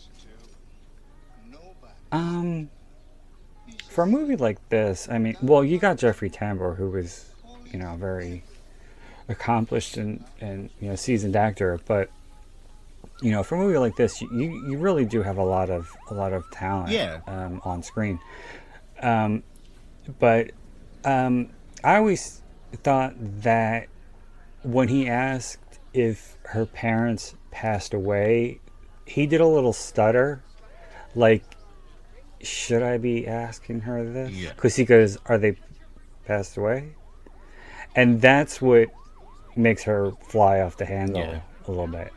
But I think it was he wanted to engage her because they were all kind of like talking about family stories, and I guess he felt bad that she wasn't included, and he didn't know how to include her. And I guess it's hard to think of another way to ask, like, what's with your grandparents? Somewhat about their extended family, yeah. I guess maybe he sensed that she was sad about it, so assumed maybe they had died. I think he saw that she was just uncomfortable, and he wanted to extend he that. wanted to include her. Well, I would be uncomfortable too if I was sitting at a table with a bunch of. That's like It's like sitting at a table with a bunch of friends who all know each other intimately, and you only know one person, and they're engaged with everybody else, and you're just sitting there like an asshole. See, I don't mind that actually. I used to hate that because that used to fucking happen every time I went out with my ex, who was the musical theater major. Yeah. Because he used to act, or he used to portray himself as someone who had a lot of friends and was very social and active. But in the few times I would go out with him, and they were kids, because this was when he was in school. I didn't get the sense that they didn't like him, but I could definitely sense that they couldn't give a shit whether he was there or not. Yeah. Because they did not look at him or talk to him or anything. Yeah. So usually if we would go out, I would be sitting there because he wouldn't even be talking to me. He'd be trying to engage one of them, Yeah. and they really didn't care. So I would just be sitting there twiddling my thumbs. It's one of those cases where, because he had to work for their attention, you get to be on the wayside. Hi, Guy. It's Lisa. I wanted to call you before you left for work. I remember in one time I went over to Don't you think it's about time? an apartment of a classmate of his who was really fucking hot too. He was in the musical theater department as well, and they were just going to have like a hangout night where they were going to drink and watch movies and stuff, and it was like BYOB. So I brought like beer, and I think he didn't drink because beer was all I drank, and he drank hard liquor, and I think he was going to try to get a glass of something off of somebody because he was a bit of a leech. So what ended up happening was me just sitting there drinking my beer by myself with nobody talking to me, and everybody else, either they're watching Family Guy on DVD, so they were either laughing at Family Guy or talking to each other about something that was going on Family Guy. And then the cute one had, I guess, drank to the point where you get really hungry, and he made those Pillsbury cinnamon rolls in the oven, which I really wanted one, but I wasn't going to ask. So he was up there making them, and I think they were all for him too. Because I don't know, I guess he was playing around, but one of the other ones who was there like kind of snuck up behind him when he took him out of the oven, and he just went back up. It was cute, but it was also kind of startling at the same time. He was drunk. Yeah, he was drunk, but he was also super cute. Yes. You reminded me of a story. I went to a it wasn't so much a house party as just a house gathering with me and my ex, and there was this guy there who was basically a step away from being homeless. He was just but in a way he was a weirdo.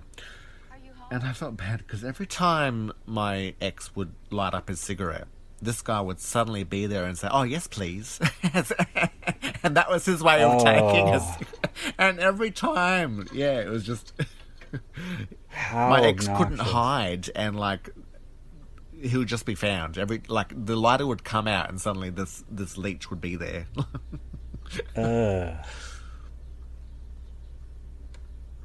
Okay, so not only did Richard break in and make preparations, but he clogged the toilet by taking a massive deuce.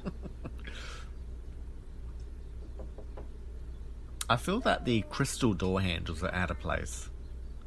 Can I come in? That's very old-fashioned. Yes, that the rest of the decor doesn't look like it matches it. Oh, I just remembered something. That was your drag name? Crystal door hand. There was this... Oh, and this here, to heighten the tension of what's about to happen, the director said he wanted everything in the car to happen as normal as possible, to everybody to be as normal as possible. So that's why the little brother says, "Bye, stupid head," because everything's supposed to be lighthearted and fun, and everybody's fine. Juxtapose. And I think it works. Yeah. It really does. No, I just remembered something. There's this book that I read called Cuts by Richard Lehman, and this guy, I don't remember why, but he broke into this woman's house because he was going to murder her, because it was told from his perspective, and I think it was his first murder, and he got like really excited. He got bad anxiety, and he got the shit cramps. So he was like stalking around the house So, and then he had to stop and go to the bathroom because he couldn't control himself because things were happening. But yeah, that was something that I never read in a book before. And I was like, that's pretty real. Although that's something my sister sort of mentions when, like, this was years ago, when someone say hiding from a killer, she would be like farting like, the whole time out of like worry. Yeah, or pissing.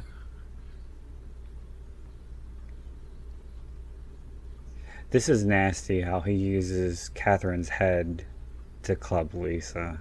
Yeah. And Gary said that when he was writing the movie Vice Squad, he did a ride along with the police, and he actually saw that happen when they were trying to apprehend people, and it always stuck with him.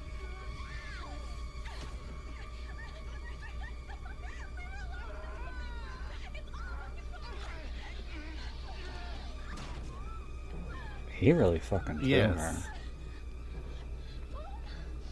She's gonna be an angel soon.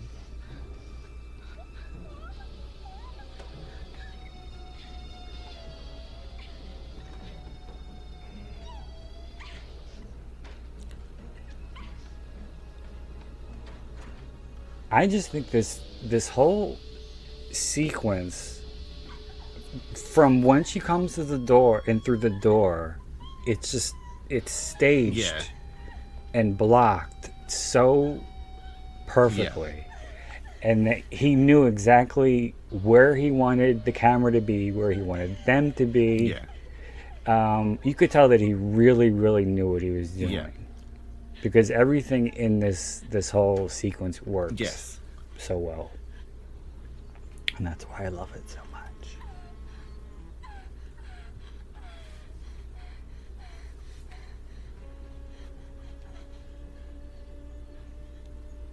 I feel like it's almost this is a case of the consequences of wanting to grow up too quickly. It's like it's like, see, this is what you want. Yeah. Like you're gonna get it, bitch.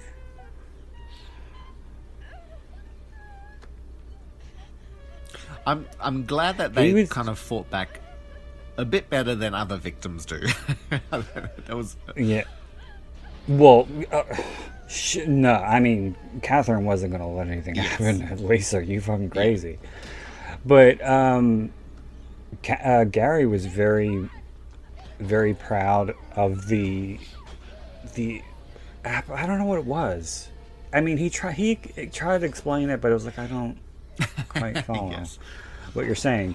But he said that the special effects person came up with this really inventive way of that knife, that knife wound where coming out when he pushed on it, it came out of his back. And then he said there's even a moment when he pulls it, when he reaches from behind and pulls it, you can see the point disappear from the front. Yeah, that is really effective. Because that would be two effects happening simultaneously. Yeah.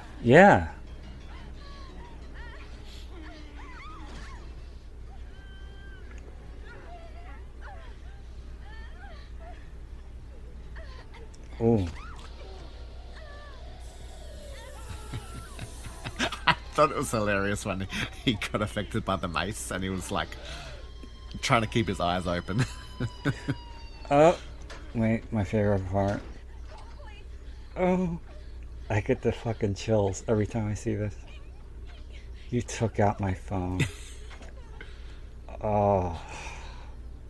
Just still bitter about it. This is what happens when you take out my phone. But I love this emotion here because Catherine's crying because she wanted to protect her whole life and she feels like she failed. And Lisa's crying because she brought this. Yeah. That's very much it. And they're both saying, I'm so sorry. Oh my God. See, all I think about in these type of scenes is my mother would be slapping, like as opposed to the I know. crying. It's like, what was wrong with you?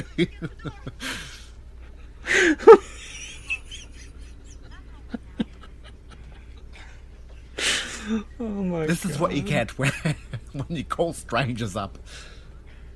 See, that's the same thing. It's kind of reminiscent of in Fear. When oh, something fell. When at the end, when they're all trying to break into the house, and the Amy Brenneman says, "You designed this, no entry without the code," and Reese just goes, I gave him the code. "David's Yeah. got the code." And they just both look at her like. And if that was me, I would have been punched in the face. I would have been, you stupid motherfucker. But, you know, she gave it to him thinking he's not a psycho.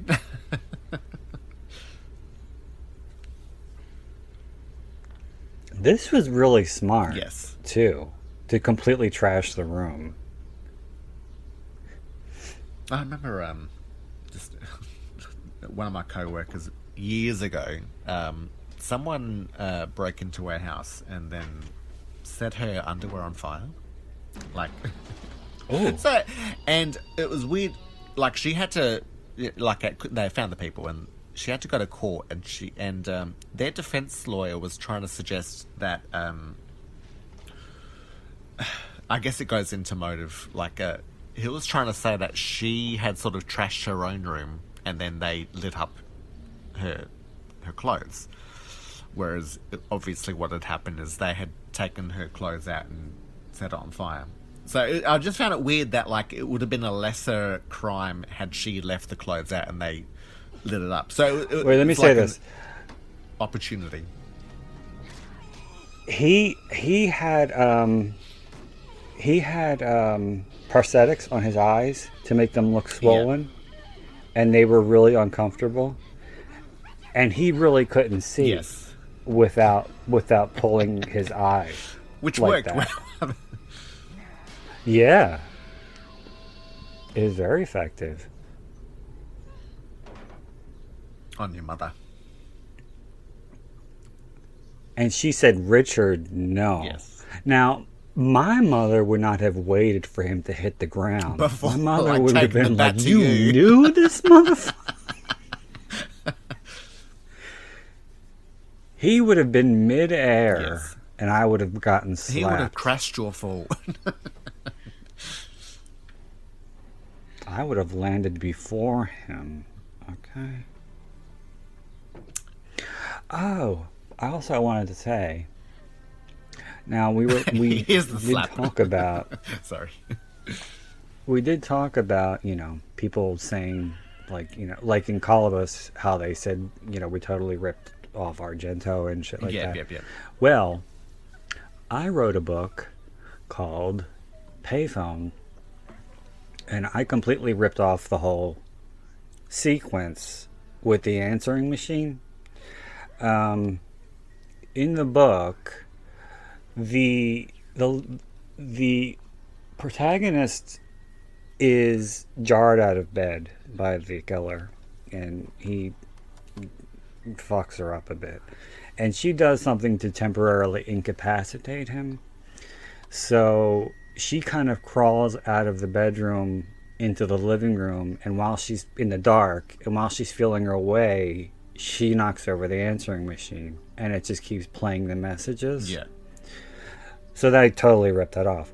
But I got the audio book.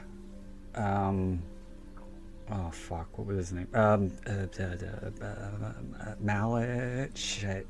I don't remember his name because I haven't worked with him in a while. But he worked really well with audio engineering. Yeah. And I said, I have this idea because the book revolves so heavily around phones and telephonic communication. Yeah. Do you think you could manipulate To make that? it sound like a phone call, yeah. So, yeah, a lot of the conversations that take place on the phone in the book, in the audiobook, sound like they are coming through a phone. Yeah.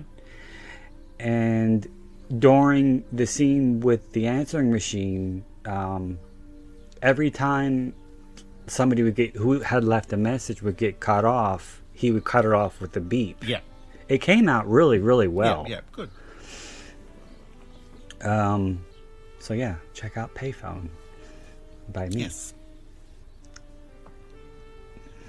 And also, if you haven't already, check out Lisa.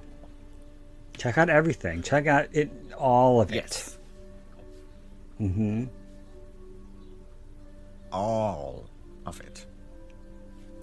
All of it. Every last drop. Especially with the sexy music playing in the background. Yeah, baby.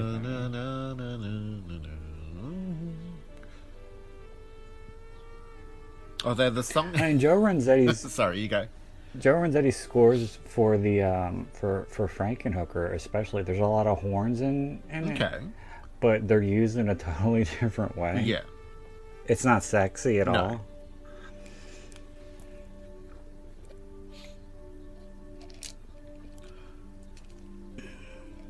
I don't know what this instrument is right here. I feel it's just a synthesizer. Probably. So, see, it says this 1989 first copyright United Artists. That could have been, yes, that's copyright, that's production. Okay, we're going by release.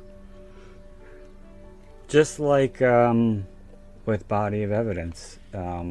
Yes. People are trying to say now that it was 92. Yeah, it was made in 92 and it was supposed to be released in 92, but it was released in 93, so we're saying 93. So, as I was saying, this being your first time seeing Lisa, what are your thoughts? Tell me everything. I enjoyed it. It's a very competent thriller. I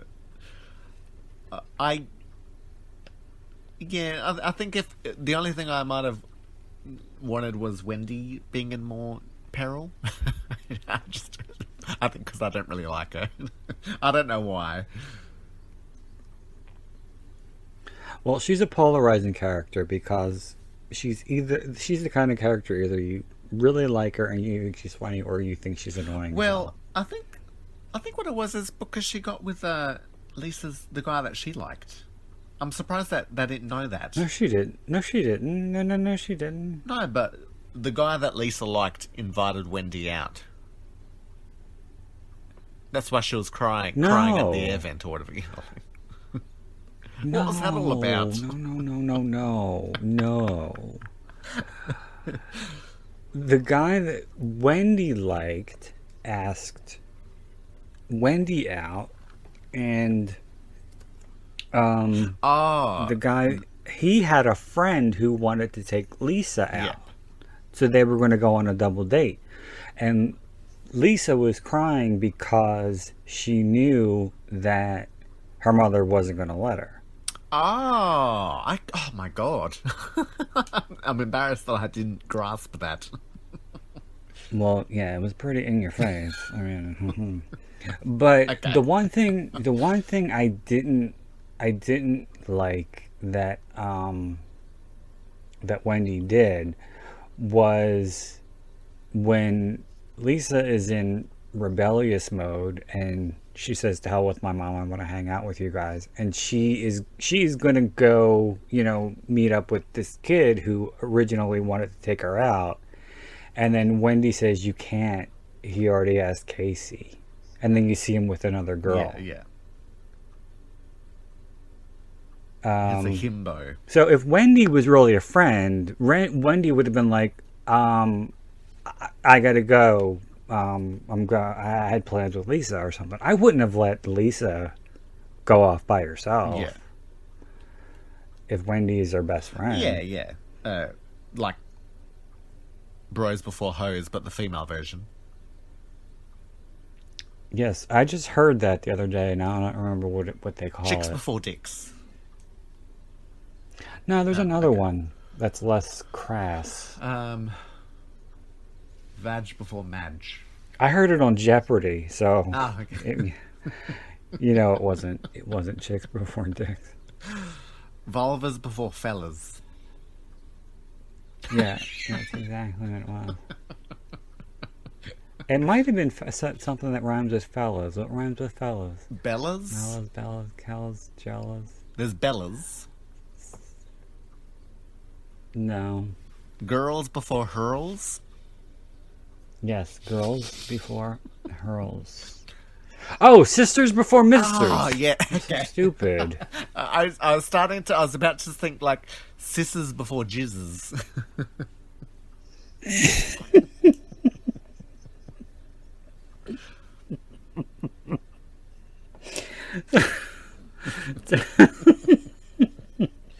I can imagine that on Jeopardy. What is scissors before Yeah. jizzes? So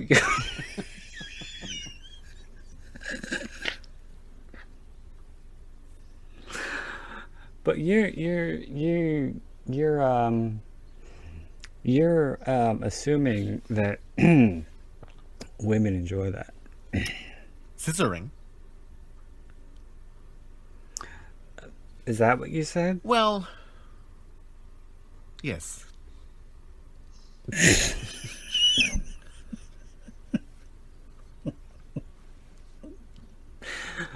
I was talking about the jizz.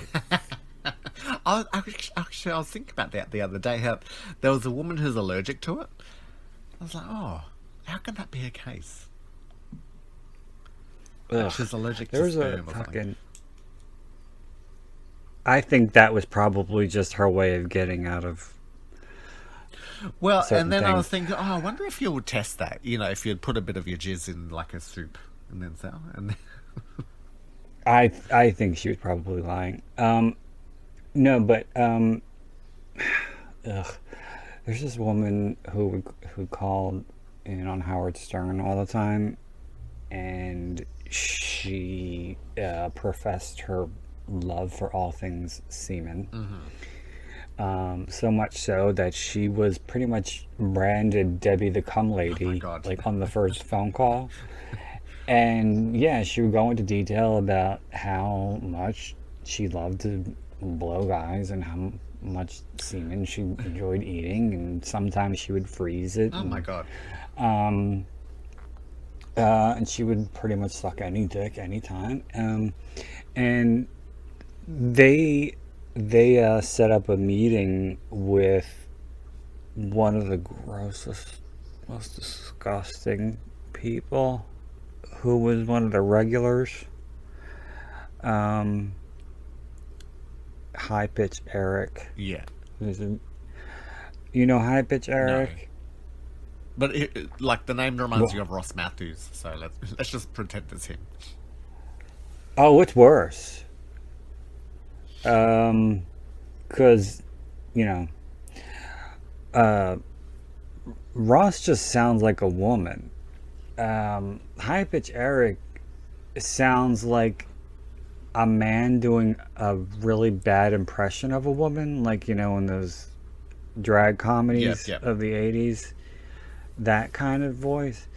But yeah, they set up a meeting where because she was so cum hungry that she would blow anybody, even filthy, disgusting High Pitch Eric, who has so many rolls of fat that he has to move them aside in order and unfold things to pull his dick out Yeah. and his balls, because it's all hidden. And yeah, she was willing to do it, and she did it, but he couldn't finish. Oh. So it was all for naught. Yeah, so she did the sucking but not the actual consumption. Well, he couldn't. He did not provide. Yes. I want. He claims not to be gay, but he's confessed many a time that he's completely and totally in love with Donnie Wahlberg, Oh my God. That's a weird. and has told Donnie Wahlberg Maybe several times. it's the burgers he likes. Maybe. Well, I think Donnie's better looking than Mark. Um, But then again, I really don't like Mark. yeah, yeah. I'm not a fan of Mark as an actor, or as a singer, or really call as a that singing? person. I wish him well. But I could probably enjoy a Donnie Wahlberg movie more than a Mark Wahlberg movie. Well, he was really good in The Sixth Sense in that like Yeah. 2 minute part that he had, where it's was, you don't like, even unrecognizable, recognize yeah. him. That was commitment Yeah. right there. And I thought he did a decent enough job in the Saw movies that he was in. Oh, that's what he was in. Yes, yes. He was in stuff earlier to that. Was like he's been in things. but, Yeah. Yeah. his brother got the acclaim. Mm-hmm. He just got the big dick energy. Oh my God. There was some kind of, I don't think it was a free concert, but it was like some kind of big concert going on for the 4th of July last summer. Yeah. And I don't remember who the other two acts were. I think they were just solo acts. But the headliners were New Kids on the Block. Oh, how sweet. And I was like, is there anything more pathetic than a boy band comprised of like men in their mid to late 50s? Yes. It'd be like watching Boys to Men. It would be like Men to Geriatrics. Well, they were trying to do a thing with Backstreet Boys for a while. They were touring together. Yep. And this was when Backstreet Boys were way past their prime, too. Yeah. Not yeah, as yeah. way past their prime as New Kids were. But they called themselves NKOTBSB. Oh my God. And I think Kevin like got tired of it, and then it was just the four of them, and then I think one by one they kind of trickled out, and then it just became New Kids touring by themselves again. Yeah. I remember my sister used to have, it was quite cute, back in the day, it was like a really tiny looking cassette, and it had New Kids on the Blocks as the cover, but inside was chewing gum. Ah, I remember those.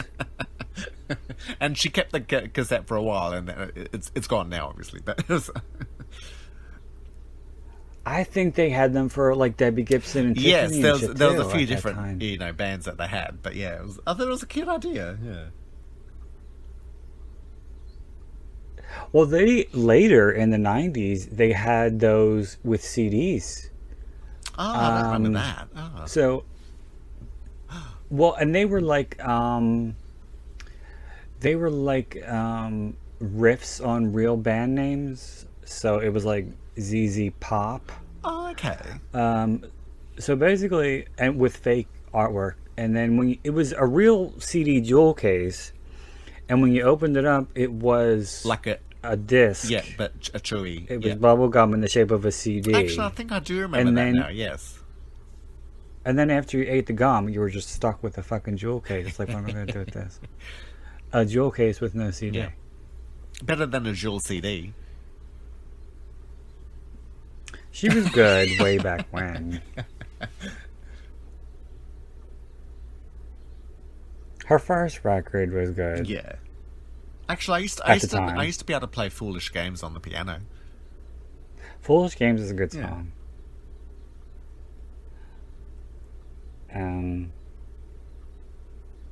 What was the second one? Hands? Or album? No, that was Spirit. Oh, okay, yeah. That one was okay. And then didn't she do something in between Spirit and then 0304? I don't. Well, I remember anything outside of that. The only thing I remember about Jewel is when she was on the roast of, I think Charlie Sheen, and someone. You know you remember Intuition. No, I wasn't really a huge Jewel That fan. fucking song was everywhere. What was Intuition? No, was that Who Will Save Your Soul? No. It was when she did 0304, which was a pop record.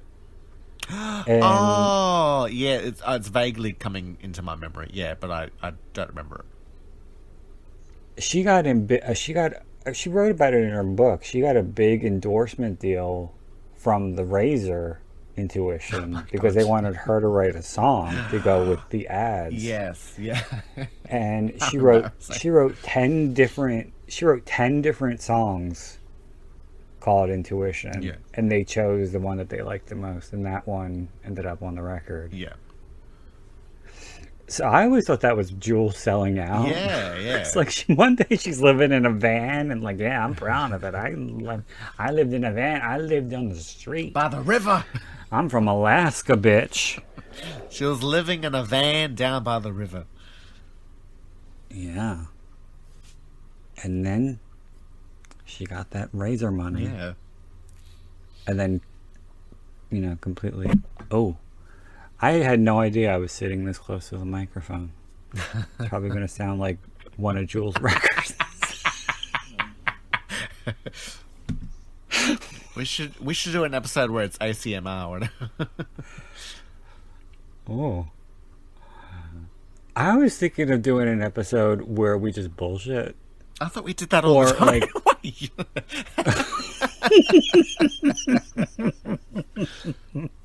We can do it during Nightmare on Elm Street remake. Just like No, I'm scared to put in.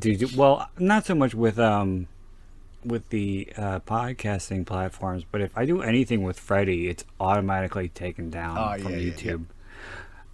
No, but I was thinking of doing something like where we just dedicate an hour to just doing a review for a movie, like pretty much every other podcast does. So I don't really get the point in that, but because it would just veer off. It would be derailed. Yeah. Within the first 3 minutes, and we'd be talking crazy. But that one guy likes us. Hi, guy. Michael. Hi, Michael. If you're still listening. Oh, I'm sorry, I forgot your last name. But Michael likes us. Yes. Oh. Somebody out there He likes put a little me. heart, too, in his comment. Oh, that's lovely. He liked our angel commentary. Oh, nice. When you said that, I thought it was just like, as in click to like, but I'm glad that you're getting some good... No, he actually wrote lovely, something. Lovely. He wrote a few. To the Friday the 13th. And you're not going to get it because you've never seen Black Christmas because you're stupid. But for the Black Christmas commentary, I did that one with James. Yes. But he just put Agnes in the comments. Oh, isn't that what he says on the line? That's what he says on the phone, yeah. Oh, yeah, we did the remake. No, I listened to your commentary with James. Yeah, but he does say there is an Agnes in the remake, which we did, you and me. It means lamb. Lamb of God. No, it means your mother wants you to impregnate her in the crawl space on Christmas. All right. Because she doesn't like her boyfriend because he looks... He got drunk and couldn't impregnate her. She was... Something like Her that. lips were quivering. Oh. Well, shall we wrap it up with a big fat bow? It's not Christmas. Yeah, but any day can be Christmas. Well, I In don't your know what heart. you're getting under your tree, but I ain't getting shit. I'm getting some missile camel toe. Oh. Okay. Well, yes, we will put a lid on this one. Yes, that makes some sense. One of my favorite thrillers of all time. I keep getting the burpees trying trying to wrap it up. Okay. So we are going to put a lid on this one. I want to say thank you very much to Tony for joining me. It was a blast as always. Thank you for having me. And I want to say thank you to everybody for listening. And until next time, this is Brandon Ford wishing you all unpleasant dreams.